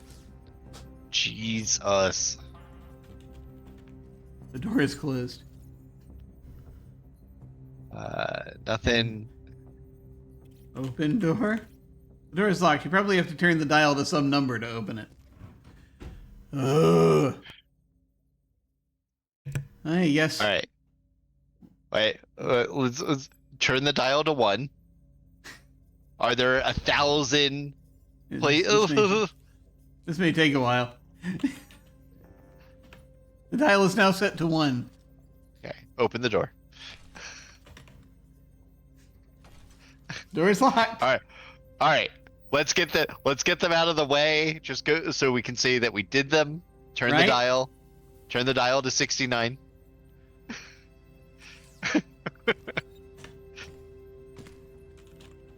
That didn't work.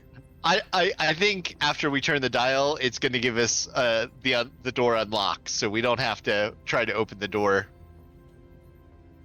Turn dial to 420. Just to Okay. say we did it. Yeah, I mean, why not? Yeah, very popular phrase in 83. Yep. All right.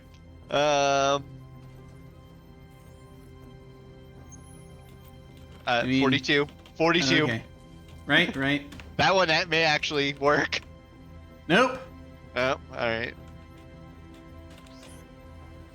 I mean, there's always Yep. 666. Yeah. Yep. Nope. That's Well, not it. Obviously, we're in the Christian space future. Yes, so yes, 333. Clearly. Right. Nope. And we did 1, so we do 1,000. Okay. Nope. All right, perfect. So Excellent. now we have to look at the games and the tapes All right. and get a number clue, right? I don't know. I mean, we looked at the game. Text-based adventures, the escape rooms of 1983. I know, right? Oh God, that's right. I mean, it is. Oh, you can't even take them.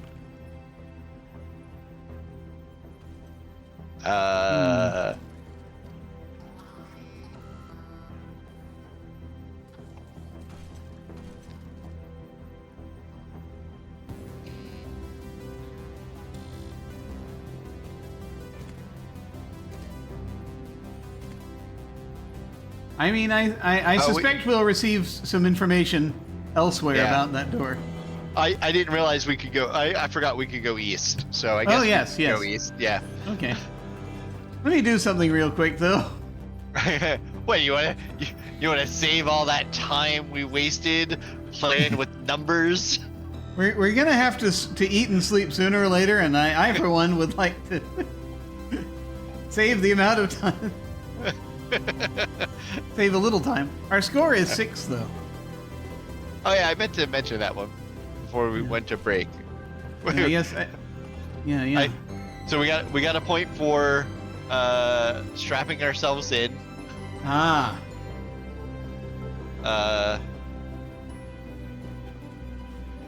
Maybe swimming up. I don't know. Maybe. Yeah. I wasn't looking at it until we were already in the. Yeah, neither did I. In the complex, so I'm not sure. You can tell we're professional gamers. Yes. Precise. That is a phrase I've used for way too long. Yep. Well, you know. Have I been compensated for gaming? Yes. Does that make me a professional? I mean, technically, yes. I mean, you can put it on your resume. By definition.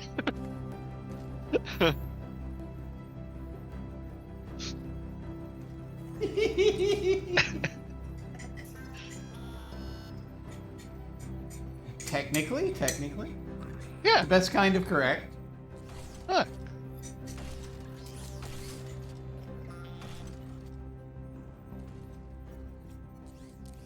Guess we're going east?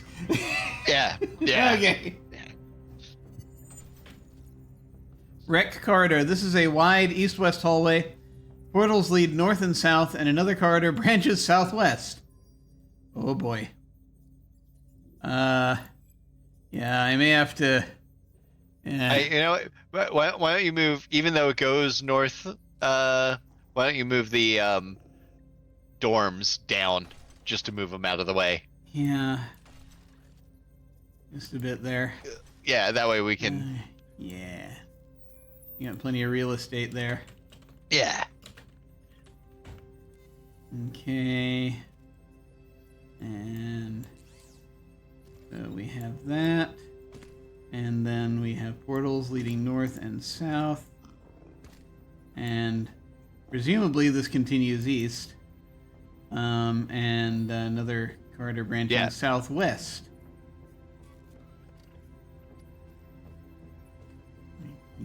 Give us a little space here. All right. Well, let's see how screwed we make ourselves. Let's go southwest first. Yes.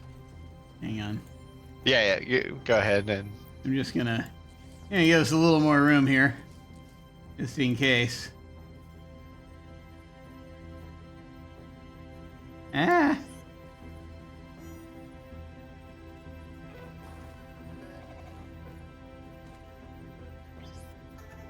Oh yeah, that's completely overlapping.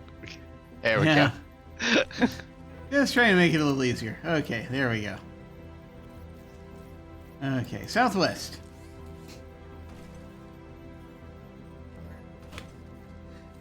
Plain Hall. This is a featureless hall leading north and south. Wait. Is it connected to the hall? This looks familiar.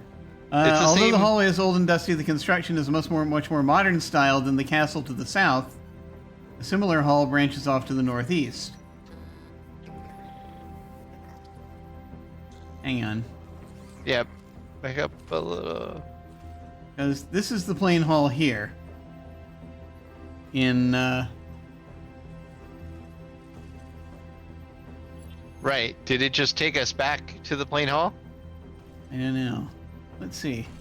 Well, wait, that also said rec corridor. Wait. What?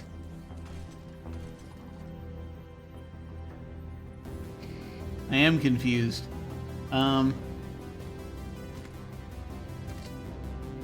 Yeah, okay, I'm gonna try something real quick. Yeah. Go do the move North. arounds. Rec area. Yep. There's the door.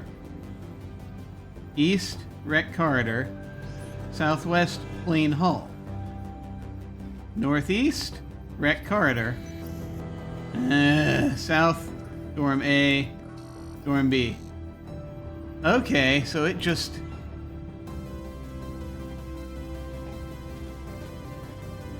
Wait a minute. So there's only one thing that we missed then.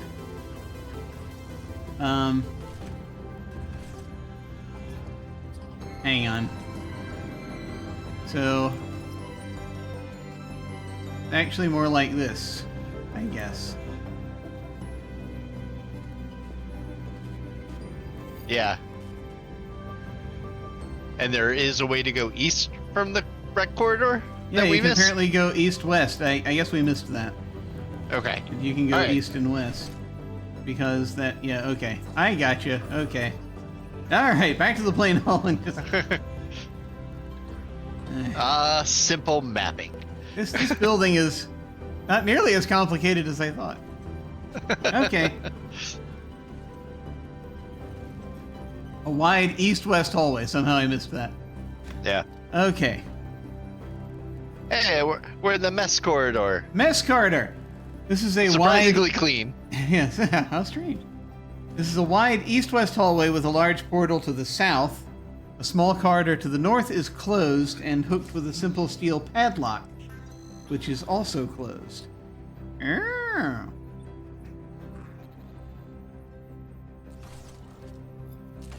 Alright. So we'll examine the padlock, see if it needs a key or a Yeah. combination. I'm in escape room mode. Are you? Are you? Yeah. So let's see. This goes. Is it a key or combination padlock? One never knows. All right. Just want to make sure I've got our exits covered. All right. Yes.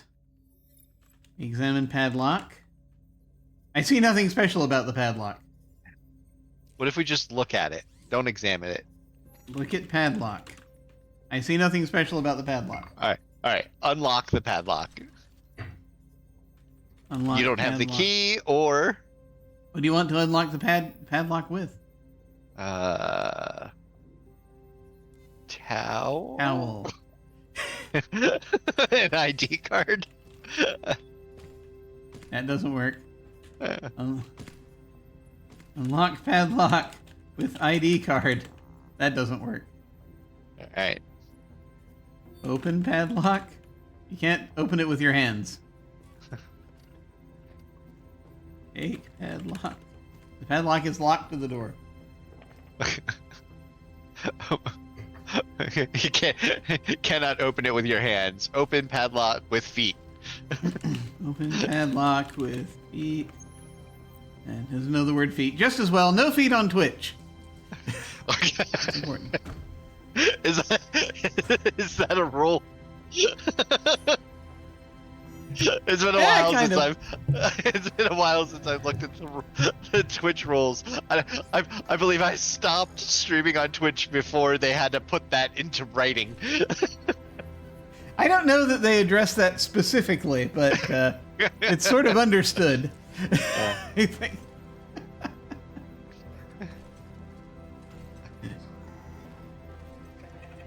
I do recall a time though where eating on stream was controversial. Oh. Hmm. All right. Let's see.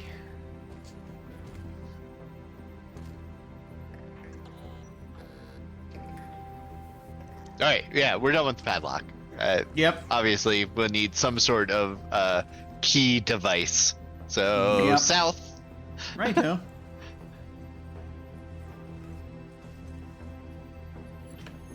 Mess hall. This is a large hall lined with tables and benches. An opening to the north leads back to the corridor. A door to the south is closed. Next to the door is a small slot. Although the room is quite barren, an octagonally shaped canteen is sitting on one of the benches. Aha! So there might also be thirst in this game, I'm guessing. Goody. Mmm. Door with slot and canteen. All right. Well, They I like assume we'll need octagonally shaped things here. the canteen. Yeah. There are water closets, so we might be able to fill the canteen up in those. Well, there are, yeah. A canteen. If not, somewhere in here. Canteen is closed.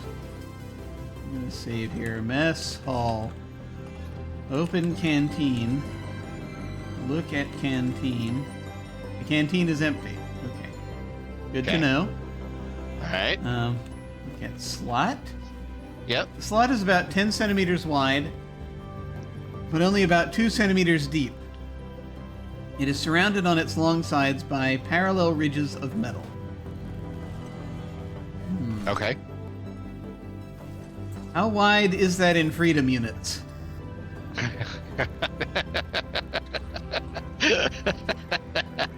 God damn it. That was very funny. I really appreciated that.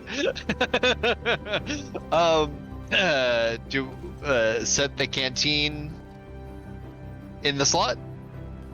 Oh. Maybe it's just a filling station. Put canteen in slot.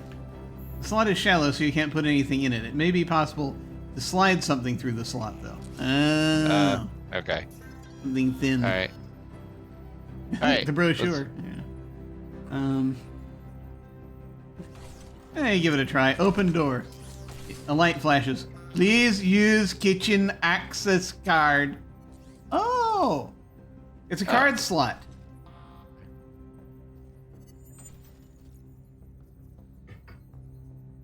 All right. Did we just save? We did before we, we saved before we did anything with the door. Okay. Then go ahead and use our ID card. Maybe it worked. Put ID card in slot.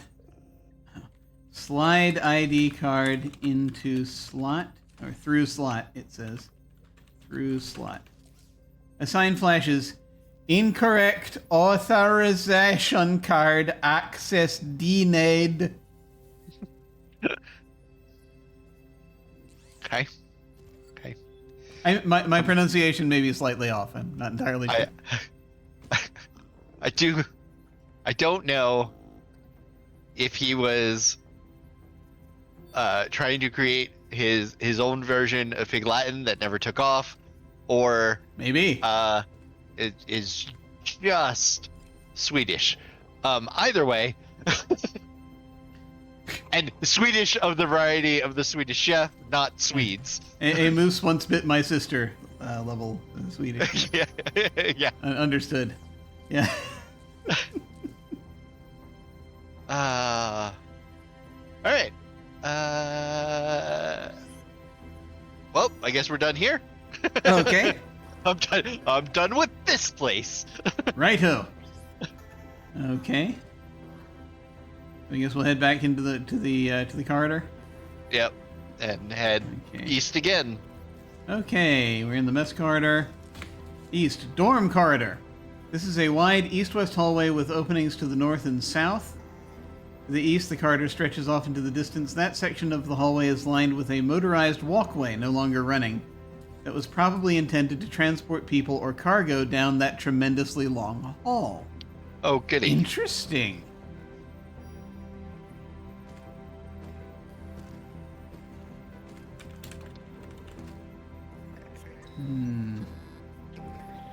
Let's see. Alright, wide east-west hallway. No. Openings to the north and south. Interesting. Shades of that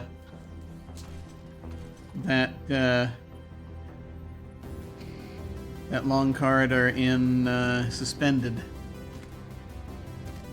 Yeah. I feel like going north or south may take us too long, but maybe we should try it anyway. Going north or south? Yeah. Sure.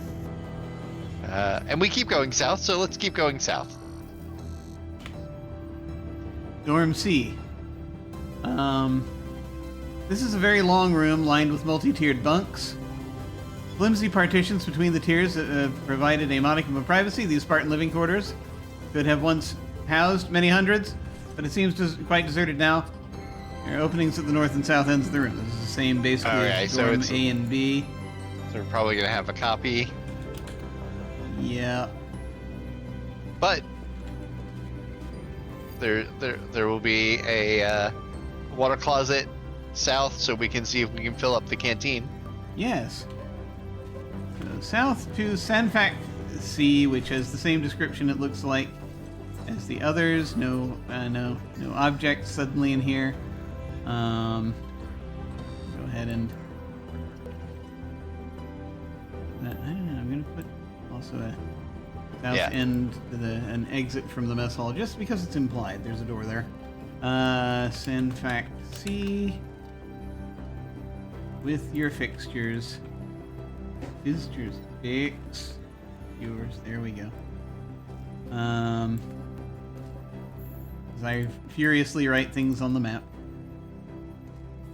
Phil Canteen? Yeah. I don't know the word Phil. What? Look at the fixtures? I don't know the word water.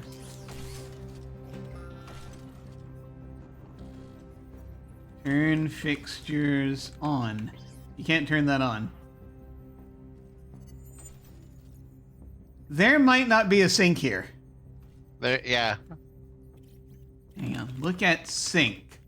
Doesn't know the word sink. Look at the toilet.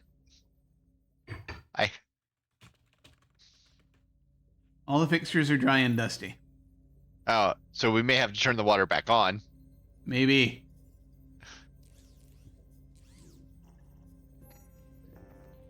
So the toilet is the only fixture. Yeah, by I think name. so. Okay. All right. I guess let's confirm dorm D. Yeah. Okay, north. Dorm C. A growl from your stomach warns that you're getting pretty hungry and thirsty. Goody. Do we want to save a few moves right now, or do we want to just keep going? Nah, let's just keep going, because this part All is right. just mapping. If we die to hunger, We deserve it. then we'll restore, and we'll have saved those moves. Anything to keep us from restoring. Let's see. Yeah. Dorm D. Same description. All right. I'll put it in there. To the north.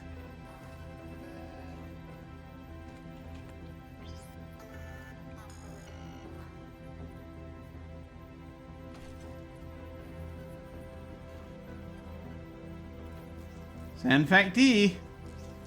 Same description. Okay.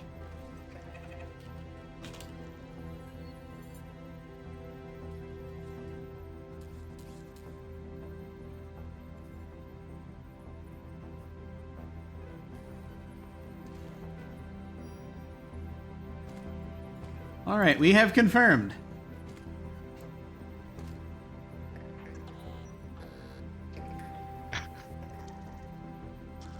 Stupid. I'm so dumb. I hate where my brain goes sometimes. So dumb. I'm like, they're calling the toilets fixtures, so my brain just immediately went to Robin Hood Men in Tights. You changed your name to Latrine? Yeah, it used to be Shithouse. Yeah, I remember that. Why does the brain do this to me? All right. South, south, east. Storm corridor. East. You walk down the long, featureless hallway for a long time. Finally, you see an intersection ahead. Corridor junction. A north-south corridor intersects the main corridor here. To the west, the main corridor extends as far as you can see. A non-working walkway from that direction ends here. To the east, the corridor widens into a well-lit area. Oh, I'm remembering something. Okay. Vague. I'm remembering something vague. Yeah.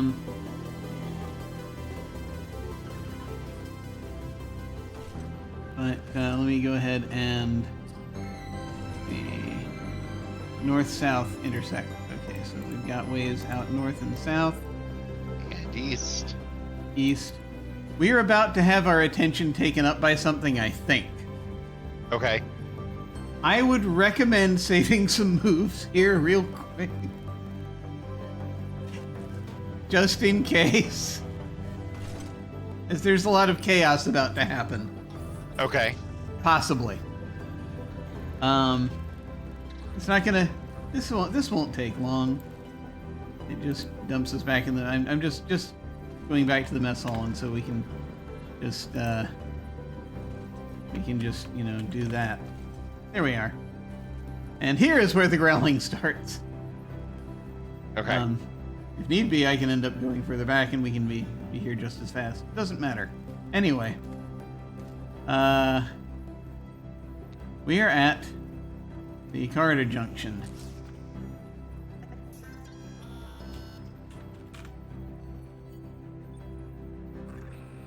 Okay.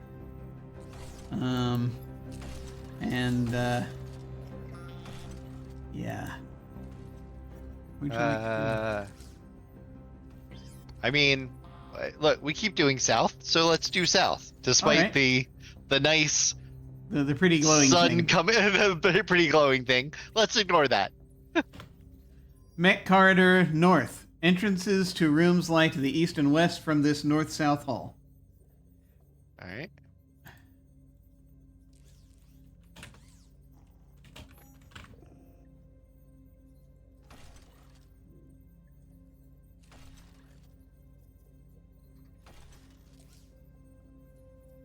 All right, and then west, I guess.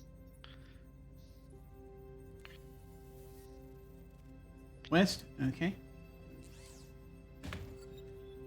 Physical plant. This is a huge dim room with exits in the northeast and southeast corners. The room is crisscrossed with catwalks and is filled with heavy equipment presumably intended to heat and ventilate this complex. Hardly any of the equipment is still operating. All right. Okay. Pull this a little further this way. As I'm playing with the map here. Ah. Here we go. Sorry, my virtual stream deck played a little game with me for a moment. Let's see. Here we go. Okay. Physical plant.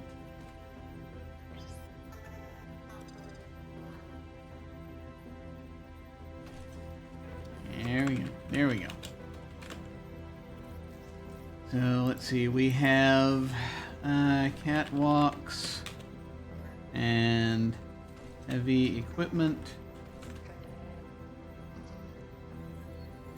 Heating, ventilation.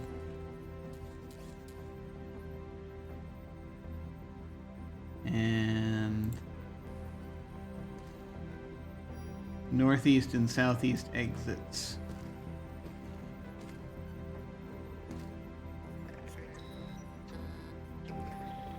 All right, you want to? Let's see if the northeast just goes back to the corridor. Yeah. Yeah. We'll see if that happens. Mech corridor north.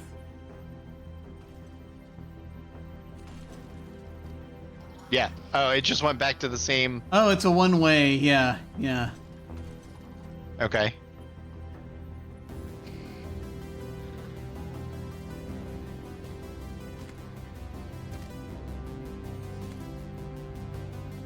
Other way.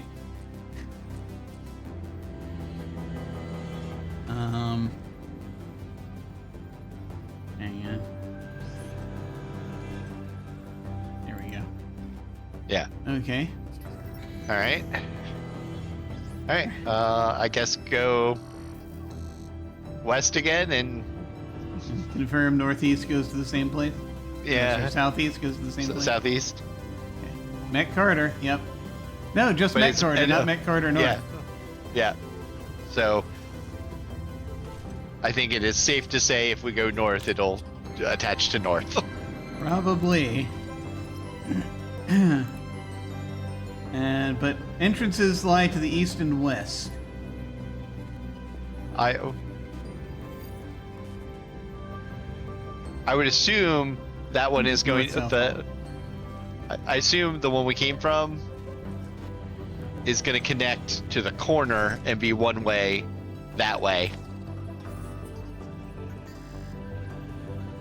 From the physical plant to main, I think that is going to be one way into this room, and if we go east, it's going to go somewhere else.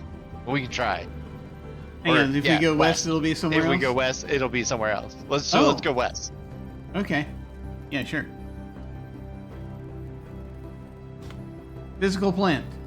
Oh, all right. My mistake. I'm Same. wrong.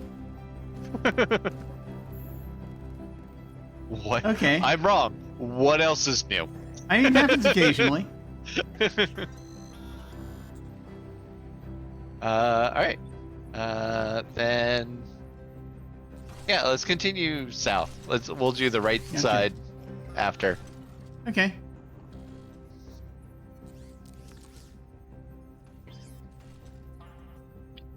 I am going to be silent for a second. I did not change my battery before we started.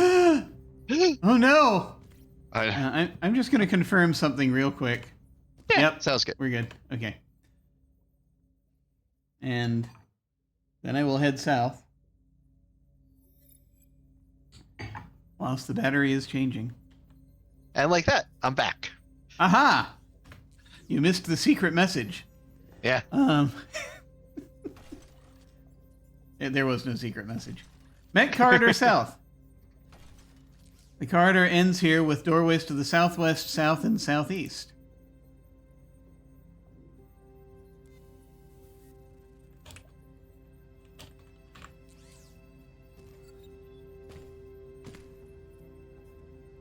Let's see. Okay. All right. And west we go. Southwest. Oh, southwest. Okay, gotcha. Yeah. Tool room. This is apparently a storage room for tools. Exits lead northeast and east. Sitting on the floor below the lowest shelf is a large glass flask. A small device labeled Acme Portable Laser is resting on one of the lower shelves. The laser contains an old battery. On an upper shelf is a metal bar curved into a U shape. There's a pair of wide-nosed pliers here. There's stuff. That's so good. Rather a lot of stuff. Let's see. So, what we have here is shelf. Portable laser. Glass flask. A laser. And with a battery. And a bar. And pliers. All right. And there are ways out to northeast and east.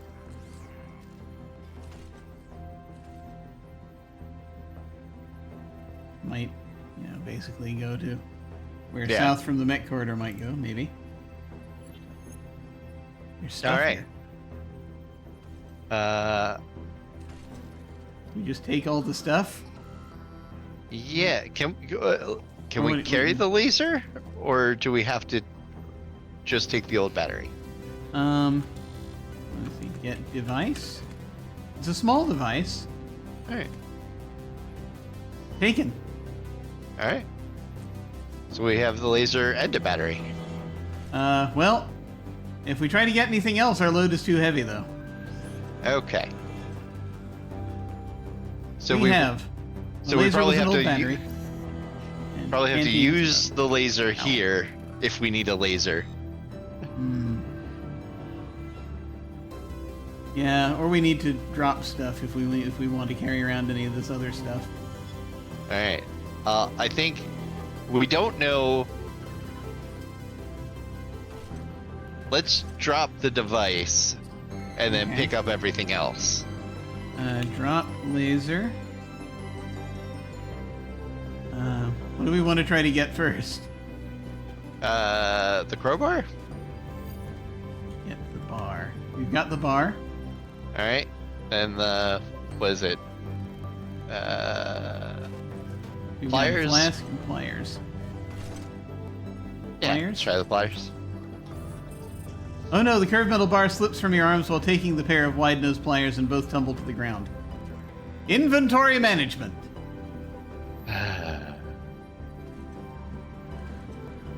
Drop the brochure. Okay.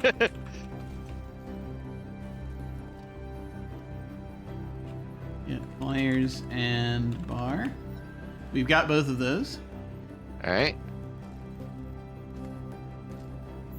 And the only We have thing a left canteen. Yeah, we have We the have a canteen. I don't think we need the flask yet, Okay. but I think the crowbar and the pliers might be useful. Curved metal bar. Yeah. Okay. I'm saying crowbar. That's what I hear when when I hear a curved You hear metal curved bar. metal bar? Yeah. Okay. All right. This is my I'm remembering something face, but go ahead. Oh, okay. Oh, I'm like, we're gonna use the curved metal bar on the padlock. Interesting. Is my current idea, but we'll continue looking around. All right. I'm gonna go ahead and save with our current inventory. Right. Cool room. Okay. All right. And so we go east, you said? So east we go. Okay. Machine room. This room is probably some sort of machine shop filled with a variety of unusual machines. Doorways lead north, east, and west. Standing against the rear wall is a large dispensing machine with a spout. The dispenser is lined with brightly colored buttons. The first 4 buttons labeled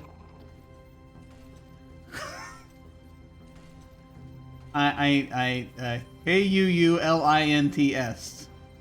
Coolants. 1 through 4 are colored red, blue, green, and yellow. The next 3 buttons labeled Catalysts 1 through 3 are colored gray, brown, and black. The last 2 buttons are both white. One of these is square and says Base. The other white button is round and says Acid.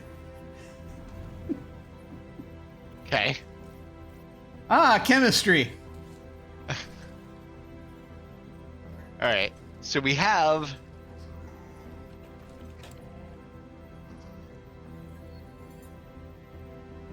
our emergency kit has substances that match those 3 of those colors. Oh. Yeah, it could be a food dispensing machine.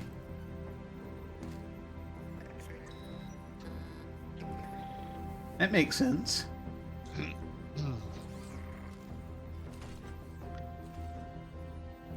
So let's see. Well, let's see. Coolants and catalysts, though. Huh. So if the red and green are coolants and the brown is a catalyst. Oh, I see what you mean. Yeah, maybe it's... Oh, you're right. So if it's not food, it's something else where you combine the... Yeah, or where we combine things to make actual things. I see.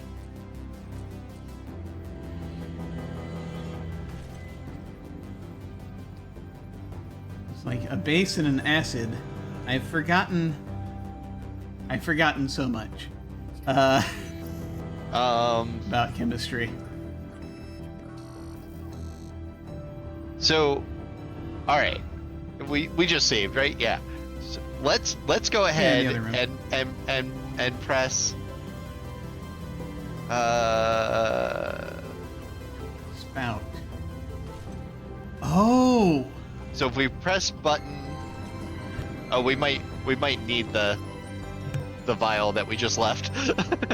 Maybe. I was thinking maybe, or the canteen if we want to make water.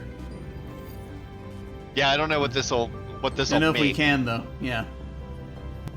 So, but if we press the red button, the green button, and the brown button, Okay. and see what gets dispensed. Okay, press red button. Some sort of chemical fluid pours out the spout, spills all over the floor, and dries up. Oh. Coolant. Yeah, coolants 1 through 4, it says. Okay.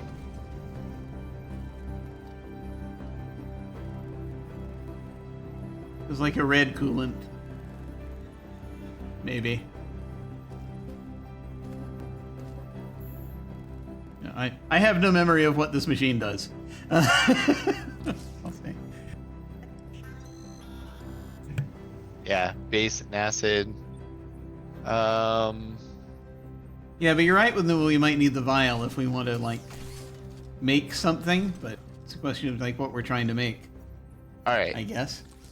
All right. I'm at the point. Since it just spilled onto the ground and it's not like you can mix them there, maybe we'll come back to it. Okay. I mean, I'm sure we'll come back to it, but Yeah, probably. Right, do we want to confirm north or just head east? Just head east. All right.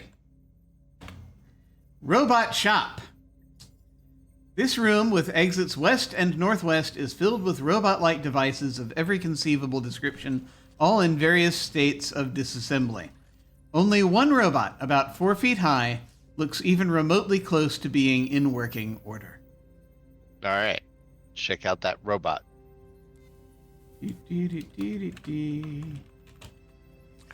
How many? Dear robot, does your base belong to us? We have acid. Good question.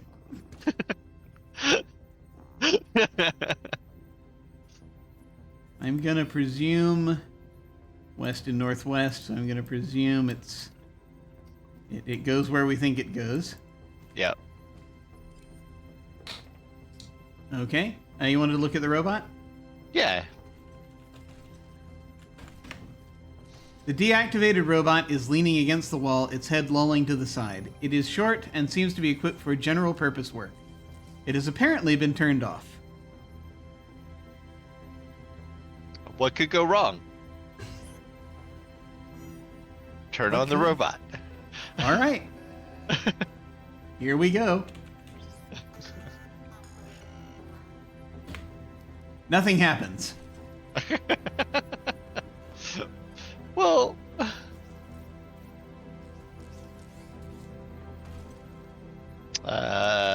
check his head. I see. And apparently it's been turned on. Oh.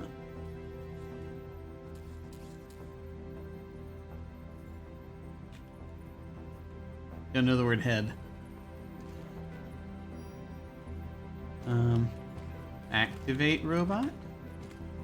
Nothing happens. Yeah. Huh.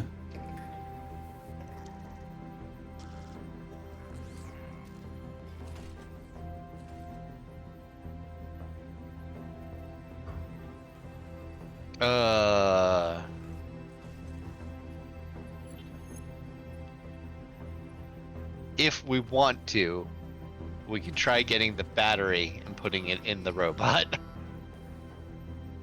Yeah, we could give that a shot. That's the only thing I can think of. Yeah.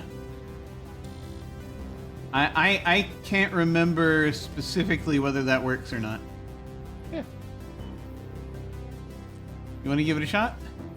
Sure. Okay. I'm just going to restore back to that room since it'll get us there faster. We're back in the tool room. You want to just get the battery? Yeah.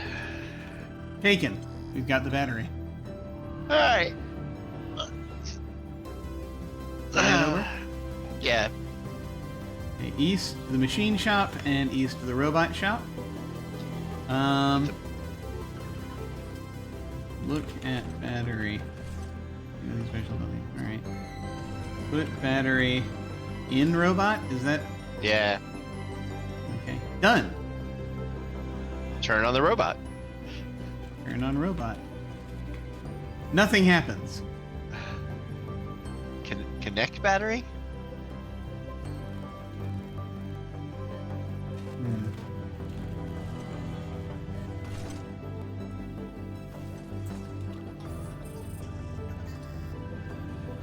Ah!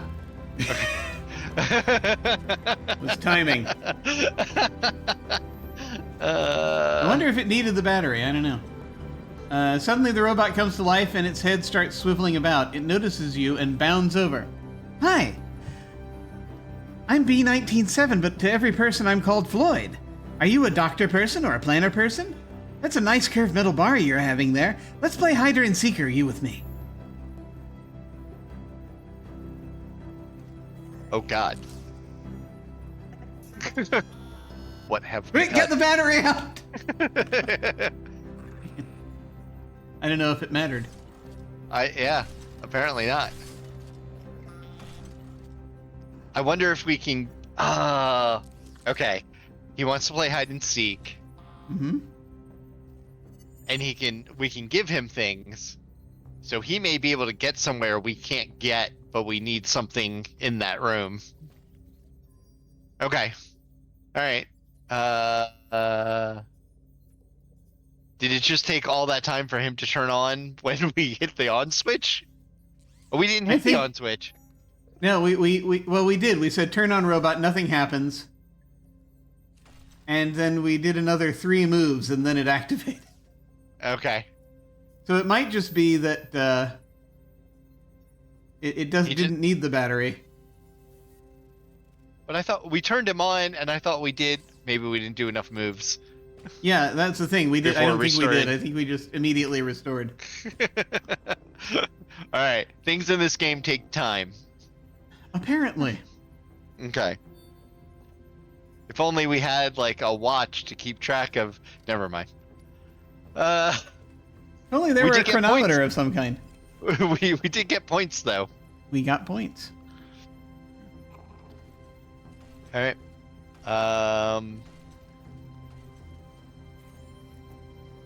I don't know if we should play Hider and Seeker. I also don't know if we'll have an actual choice.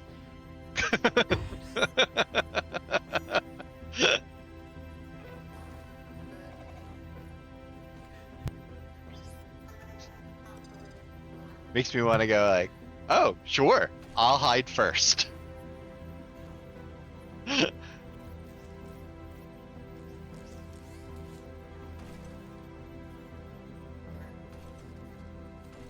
Okay, Floyd.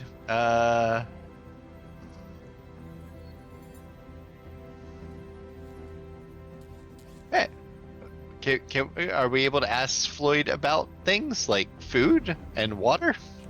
Okay. Ask Floyd about food. I don't know the word about.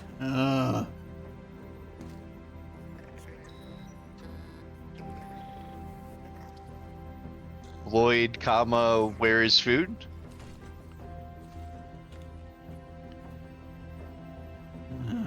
Maybe I don't need to use the question mark. The multi-purpose robot seems confused. I don't see any food here. All right.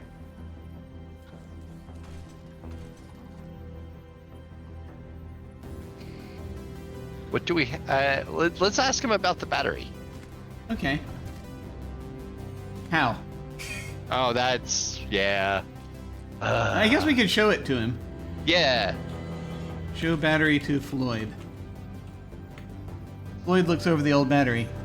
Can you play games with it? He asks.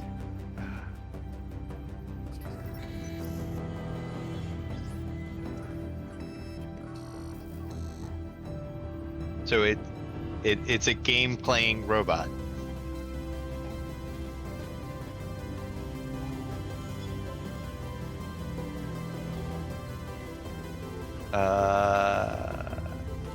Yeah, I don't know what else to do with him for now.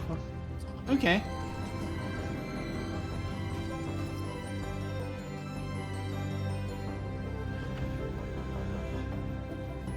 Just want to leave him here? You want him to follow us? Do you want us to tell him to follow us, or do you want to leave him here? I mean, yeah, he can follow us. Okay. Floyd, follow me. Okay. You're now really ravenous and your lips are quite parched. Shit. Alright, well,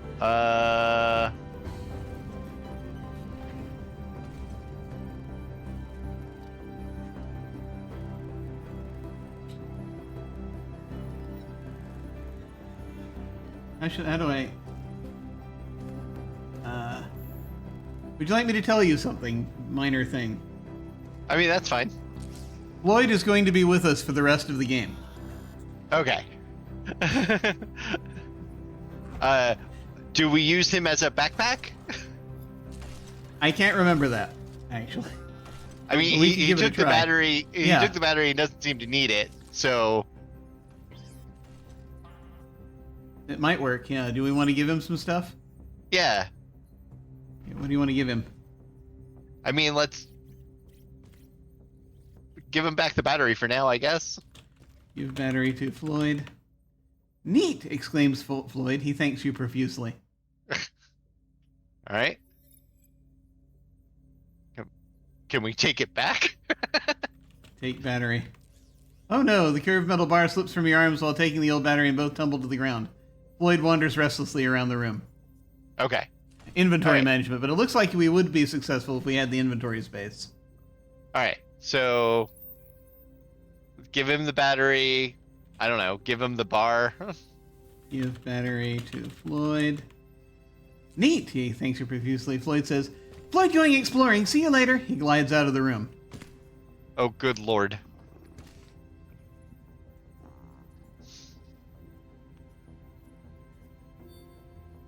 He's kind of like a kid. Yeah.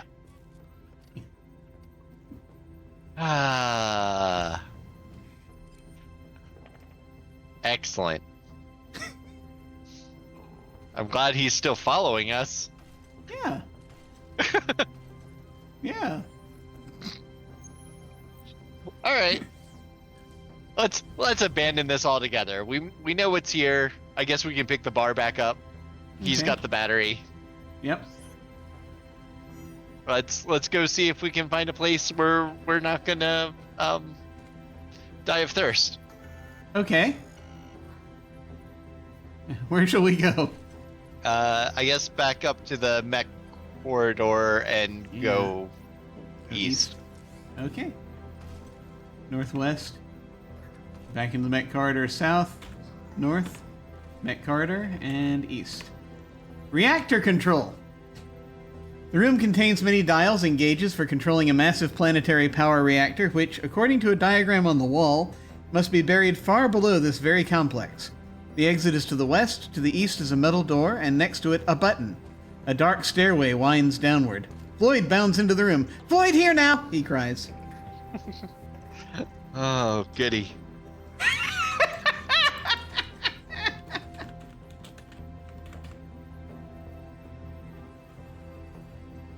Let's see. Dials, gauges. There's a reactor, maybe. I don't know if it's in the room or not. A diagram. Oh no, it's not in the room. It's buried far below. Yeah. That's a diagram. The stairs probably go down to the reactor. Button. Dark stairway. Okay. So let's see. So we have the exit is to the west. The east there is a metal door. Don't know anything about the. Yeah, to the east there is a metal door with a button, and a stair goes down.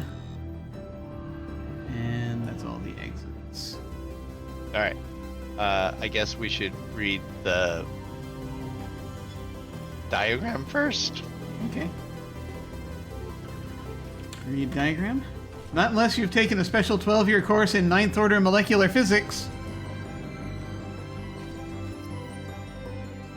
Fortunately for me, I majored in 9th order molecular physics. Aha! Child's play.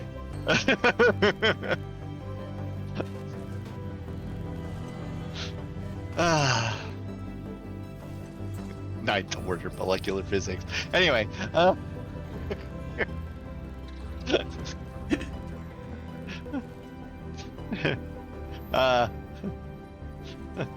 science. This does that. Science fiction. Ooh, put words together. Make bigger words. Mmm.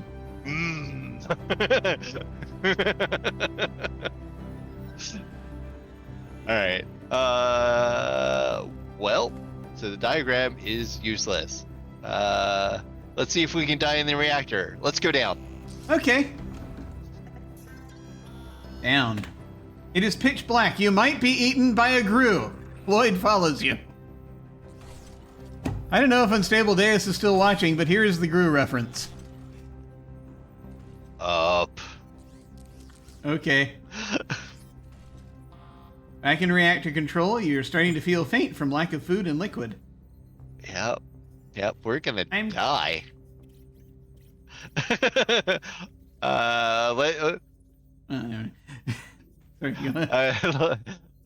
Let's, I guess, press the button. Okay. Press button. The metal doors slide open, revealing a small room to the east. Floyd bounds into the room. "Floyd, here now!" he cries. All right. Yeah. Let's go east. Okay. Reactor elevator. This is an elevator with a door to the west currently open. A control panel contains an up button, a down button, and a small slot. Floyd bounces into the elevator. "Hey, wait for Floyd!" he yells, smiling broadly. I see. Yes. Unstable Deus is still here. Grew our life. I don't know that that's accurate, Stable Davis. Like, in my experience, grew are not life. Grew are the opposite of life. I don't know if they're the opposite of life, but they definitely a deterrent too. Yeah, that's fair. Difficult. It's very difficult.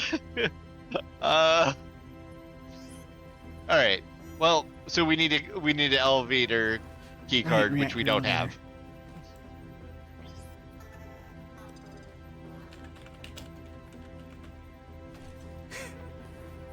So let's see.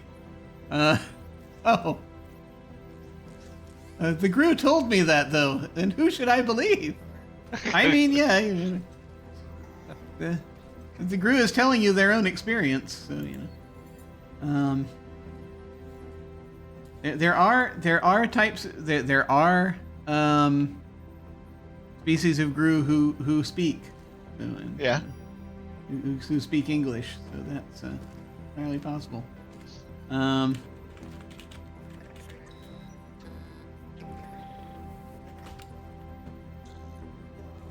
Okay. So we've got the reactor elevator, and it has buttons. We're not sure what they're...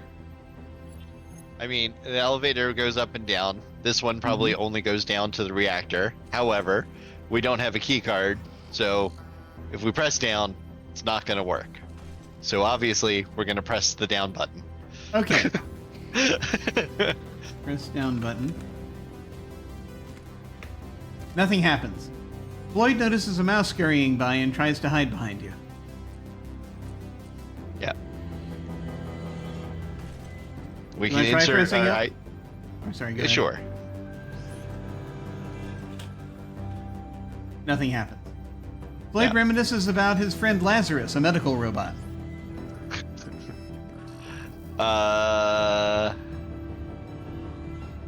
Yeah, and then the only card we have is our ID card. Yep. So put it in the slot. Okay. Slide. Slide ID card through slot. A sign flashes. Magnetic strip randomized. Consult project handbook about proper care of authorization cards. Well, I don't have a project handbook. Been randomized.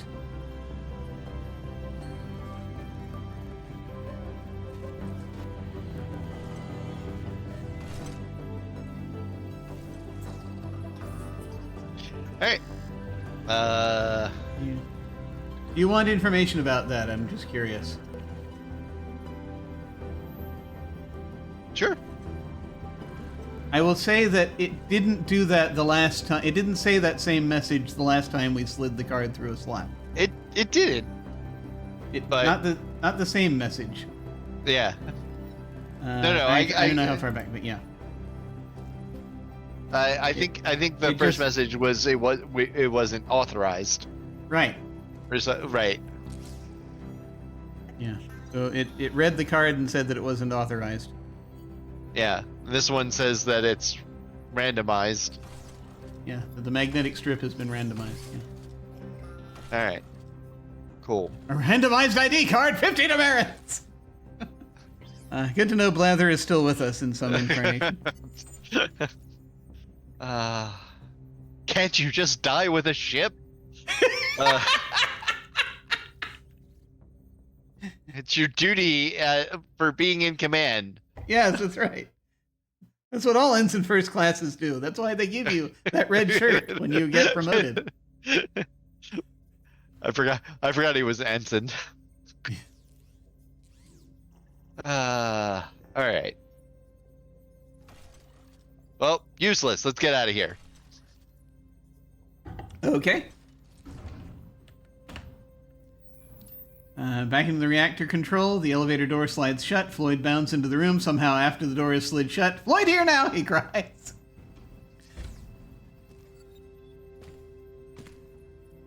And then back west. All right. Yeah, Right? we I don't are- think there's any other way. Yeah, Yeah. reactor control. Yeah, the next thing we haven't explored is off Met Corridor North. We want to do that? Yep, sounds good. Gotcha. Okay. West to the Met Corridor. Floyd is following us. North to Met Corridor North. If you don't eat or drink something in a few millicrons, you'll probably pass out. Yep.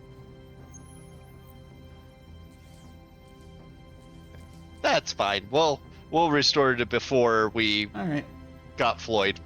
Okay. Head east. Yeah. Okay. Storage east. A small room for storage. The exit is to the west. One dusty shelf, otherwise bare, holds a small oil can.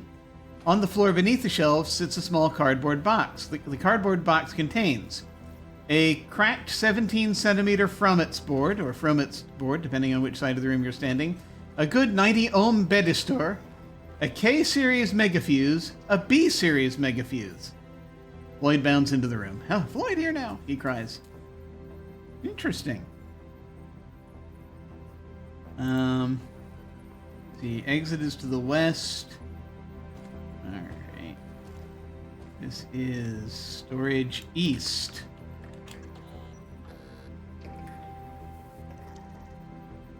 And we've got a shelf, an oil can, and cardboard box with stuff. The Romance board, Betty store, A, and B mega fuses. All right. There you go.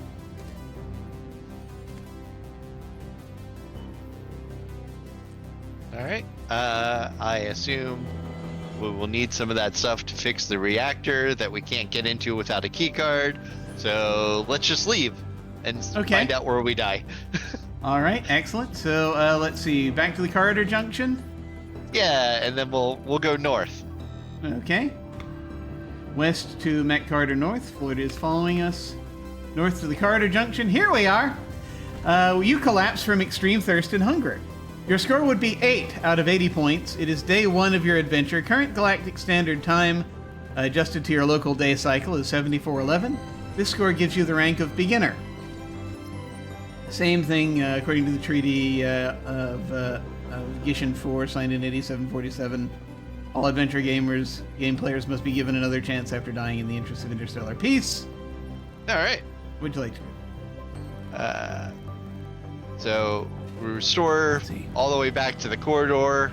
Yes. Forget about Floyd. So, let's see. Do you want to? Quick question. Yeah. Do you want to bookmark it here, or do you want to go a little bit further? I'm fine either way. Okay. I can go a little bit longer. Okay.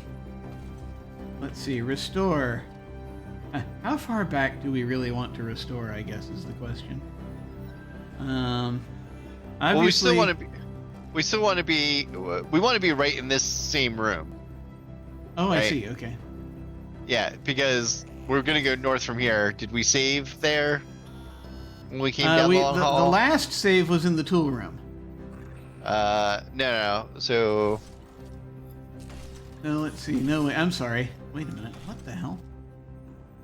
For some reason, it put the tool room at the bottom, and then everything. This is weird. Oh, it's in alphabetical order. It's sorted by Alpha. Yeah. Let's fix that. Okay. We've got the tool room, and before that, the mess hall, and before that, the plane hall and the rec corridor. The courtyard. I think mess hall then. Okay. Yeah. Okay. Let's see. Back in the mess hall. Meanwhile, so back in the mess hall. North, and then east, and then north. Yeah. Let me check our inventory real quick.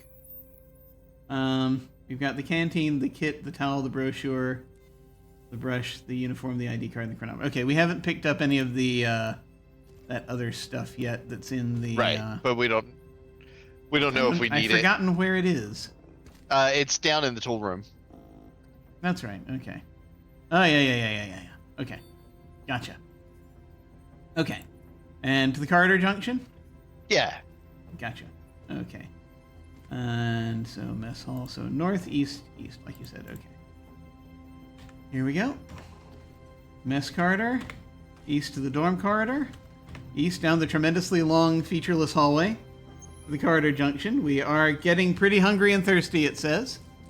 And, north? Yeah. North. Okay.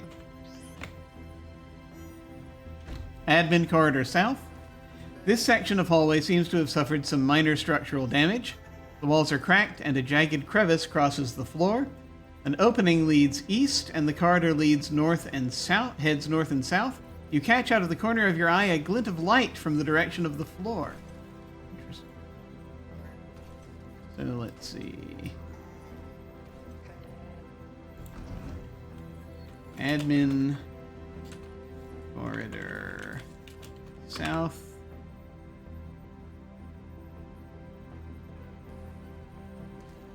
And let's see. Crevice in the floor. And glint of light in the direction of the floor. Okay, so that we hit from here.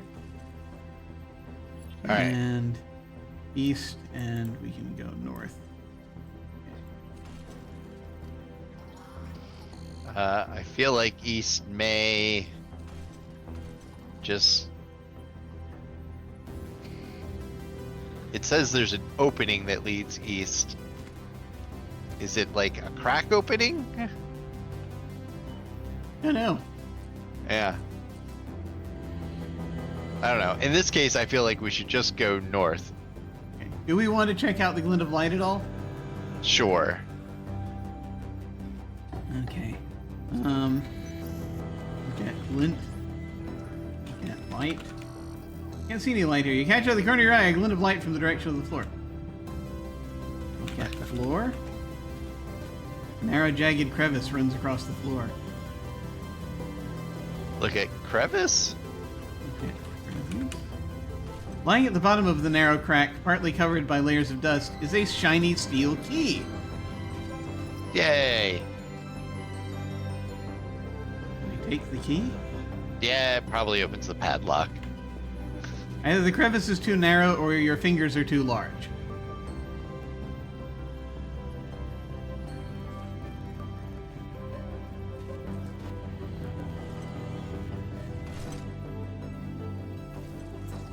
So we need the pliers to get the key, or we need Floyd to get the key. All right, let's go north. All right.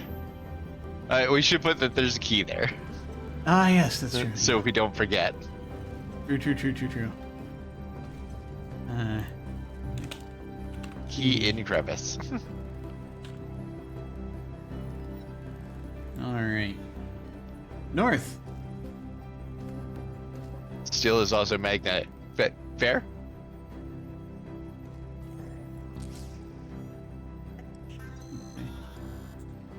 North. Yep.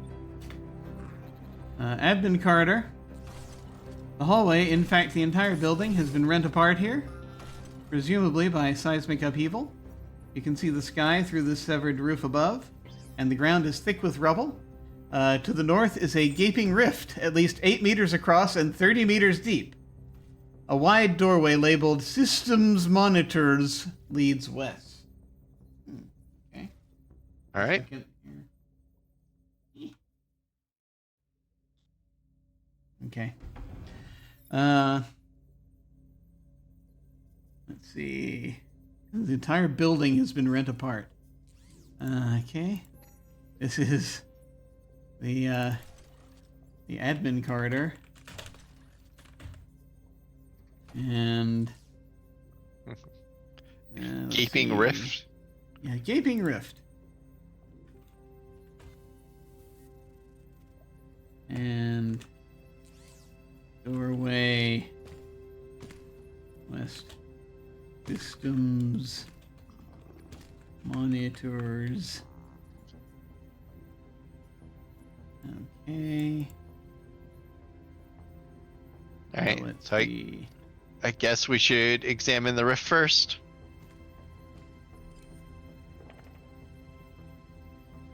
Yeah. Okay. The rift is at least 8 meters wide and more than 30 meters deep. The bottom is covered with sharp and nasty rocks.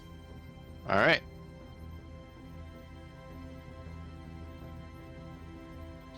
And west? Okay. Systems monitors. This is a large room filled with tables full of strange equipment. The far wall is filled with a number of monitors. Of these, the ones labeled library, library, reactors and life support are green, but the ones labeled planetary defense, planetary course control, communications, and project control indicate a malfunctioning condition.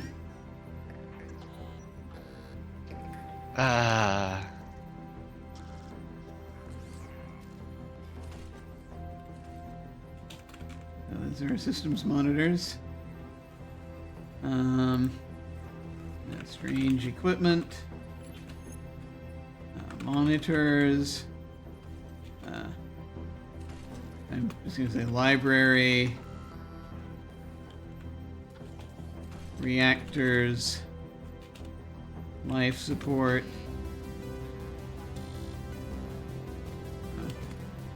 All green. And then planetary defense. And planetary course control? Or cores control? I'm gonna guess cores control. Communications and project control. Malfunctioning. All right.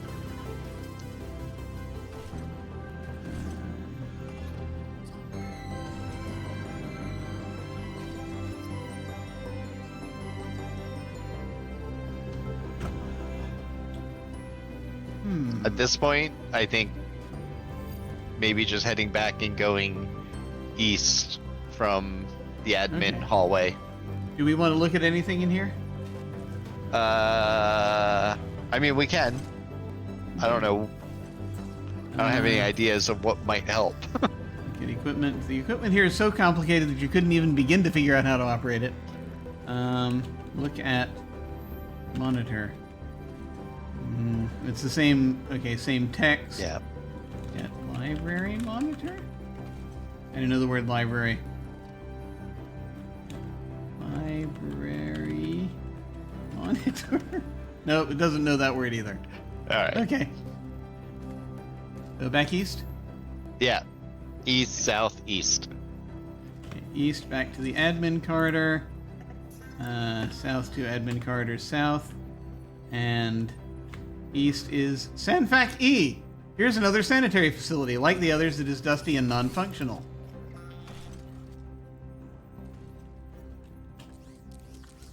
All right. That's that one. Let me see. Yeah. All right. Well, let's head into the light, I guess. Just see what's that way. Into the light? Yeah. I'm sorry, I'm not... Where? West, south, east. West, southeast. Ah, okay, I got you. I got you. Yeah. Sorry. I wasn't sure what was happening. Let's see. If they made you type their spelling decisions frequently, that might get annoying. Yes. That is true. All right, west, southeast. And back south to the corridor junction and east. Elevator lobby. This is a wide, brightly lit lobby. A blue metal door to the north is closed, and a larger red metal door to the south is also closed. Beside the blue door is a blue button, and beside the red door is a red button. A corridor leads west. To the east is a small room about the size of a telephone booth. Interesting.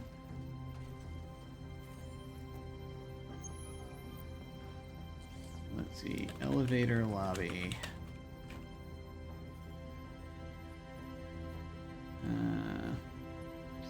Blue door. And button. North. Red door and button.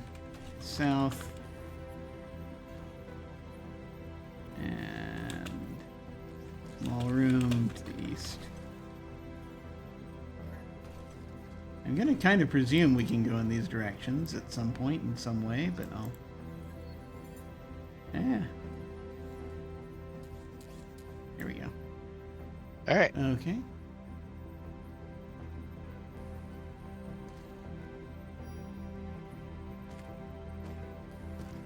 Alright, look, we've been doing the south thing. Let's go south. Or try to Okay. go south.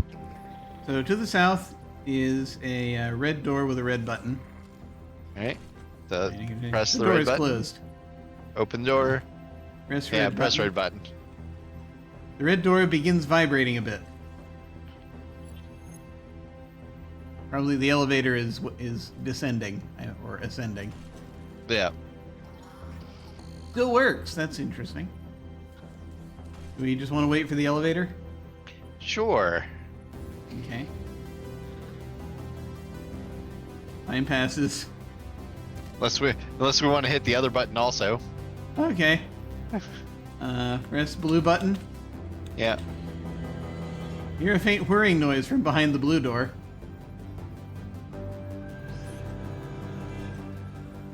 And what was east? A small room about the size of a telephone booth. Okay. Might be another elevator. Yeah. Although there's no I button guess, there. yeah, to call it. Yeah. Wait. Okay. The door at the south end of the room slides open. Okay. Yeah, let's go south. Lower elevator. This is a medium-sized room with a door to the north which is open. A control panel contains an up button, a down button, and a narrow slot. You move this a little further this way just in case, he says, looking at the... Oh dear. There we go.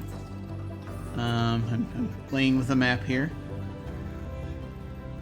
Alright, well, let's see what it says with our randomized ID card now.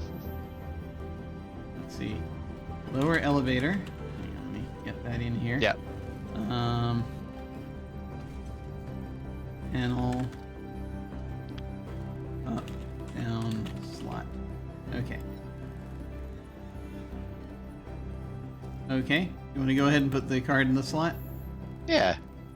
Put ID card, or slide ID card through slot.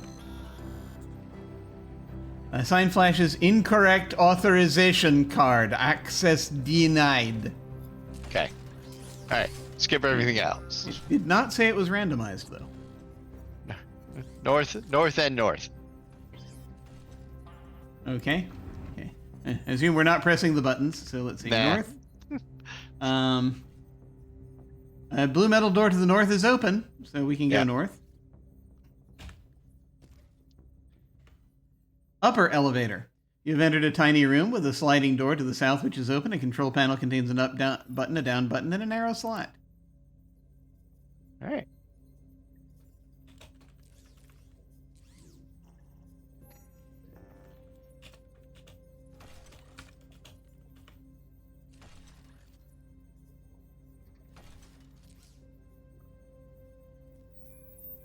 All Alright. right. And we just pretend we're consistent. All right. Yeah. Are you trying the ID card again? Yeah.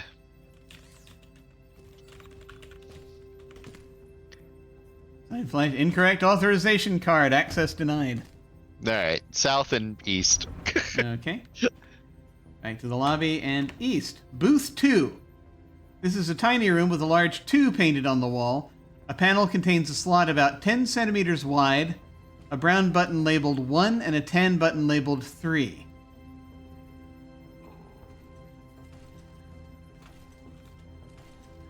Let's see. What? Brown button 1 and button 3. Alright. Oh, okay. Now we're getting somewhere.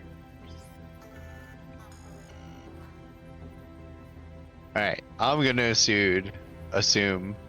Let's press the brown button. Okay. Press brown button. A sign flashes teleportation books not activated. Teleportation books? Buck? Buck. Buzz? Buck? Oops. B-U-U-X. I'm not sure what that word's supposed to be. Alright, let's press the tan button. Okay. Press 10 button. Same message. Alright. And let's put slide our ID card in. Slide ID card through slot. 10 centimeters. Okay. Incorrect authorization card. Access denied. Box, perhaps. Box. Yeah. Teleportation box. Right. Got it. Thank you. Yeah, no. Thank you for that. I was able to. Yeah. Okay. It is. Yeah. Teleportation box. So I think Is that everywhere? that's everywhere we can go Currently.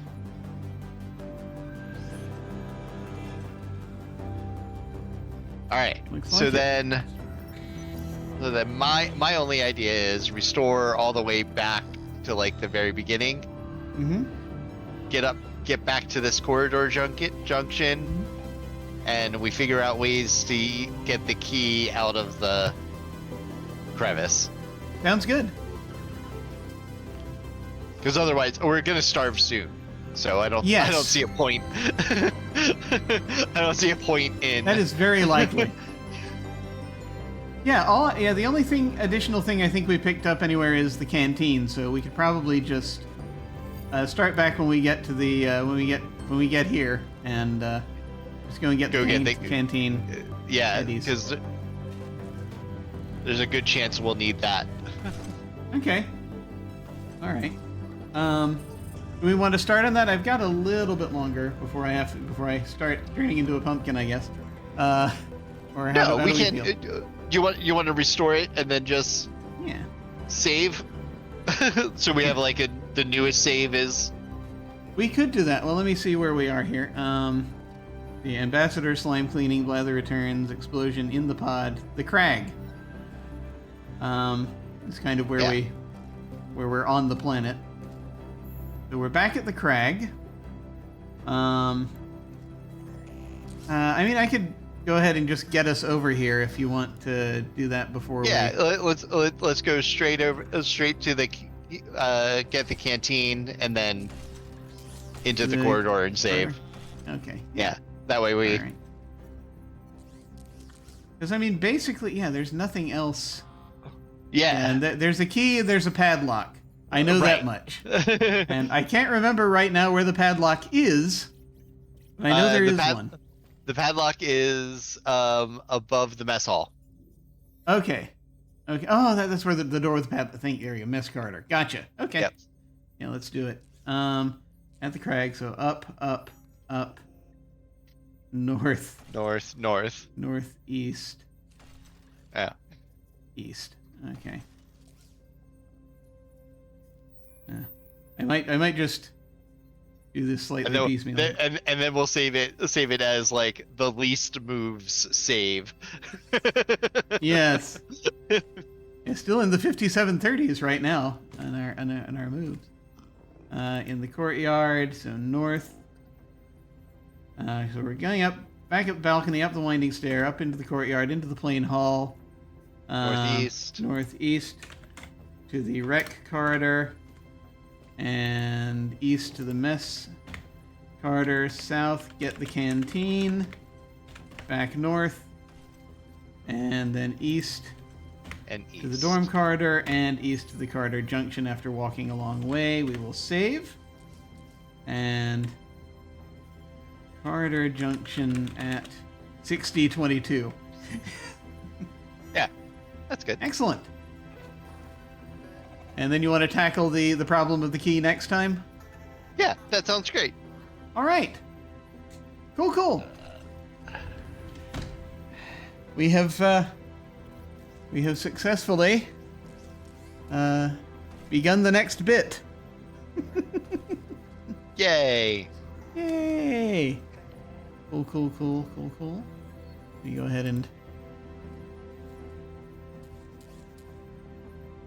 go ahead and transition the music back over.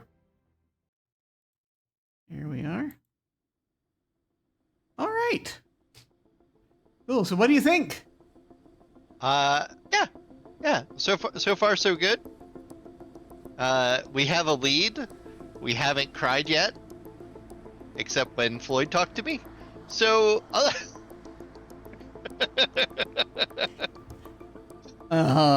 There are.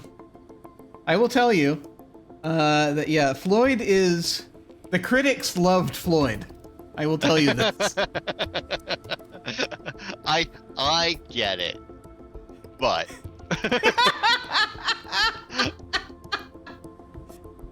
I'm not a critic. I understand. I am, however, critical. Unstable Days is saying, sometimes remember the great vowel shift, if only as an example of language change over time. Yeah. That can adjust things a bit. There actually, we've only run into currently. There's only one thing that there's one piece of information I'm only having to withhold right now for what we are currently doing. One piece of information. Okay. Having to, but so there's. I can give you a hint at some point if you wish. Okay. Yeah. No, I mean, I'm fine on this path. I think aside from more things with like Floyd and the acid and bases and bullshit, like. Yeah. I can't remember anything about that machine right now. And. I'm remembering a thing about Floyd that comes much later, and I can't remember. There are specifics about it I can't remember. Okay. And so I'm not sure how applicable it is to where we are in the game right now. Yeah. I mean, that all that's fine. It's, like these games, everything should become revealing until it is completely obtuse. So that's fine. Yeah, so I've got that, and then there's that other piece of information that, like I said, I can provide you upon command. But that's about it. Yeah. Good. If you see me spiraling down a wrong path, and blood coming from my ears, maybe volunteer it. But okay, gotcha. Excellent. All right. Cool. Was there anything else you'd like us to know or talk about before we dive off here? No. Like I said, the only thing I have coming up, end of October, 24th, 5th, and 6th, I believe, that weekend. 1 o'clock Tower Con, Las Vegas. I will be there, and feel free to message me on any of the things at Lucidono if that is something you're interested in. Excellent. Very cool. All right. Did I actually put in? Let me check and see if I put in a command for this. I did. Hey. Here it is. Excellent. Awesome. Thank you so much for playing this with me. I really appreciate it. I really appreciate it. These have been a lot of fun, and it's kind of like a odd bucket list item.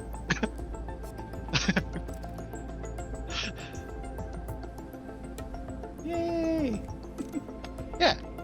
Excellent. We can look forward to hopefully doing this if we're available in 2 weeks, and we will continue with Planetfall and see kind of what happens. In the meantime, I don't have anything specific happening on this channel aside from my occasionally wandering in and playing video games, and so that will probably happen. I'll probably continue with Heroine's Quest. I'm going to keep playing that, And it's a long and frustrating road, that game right now. It's not too frustrating, but somewhat frustrating. But there's still a lot to see on that one. And various other games. We'll see kind of what happens, what crops up. But in the meantime, thank you all very much for watching. We're probably going to go say hi to someone when we hit the end card. Feel free to hang on if you're so inclined and say hi to them with us. In the meantime, folks, thank you all very much for watching. Take care, and we will see you all of a sudden. Thanks, bye. Farewell.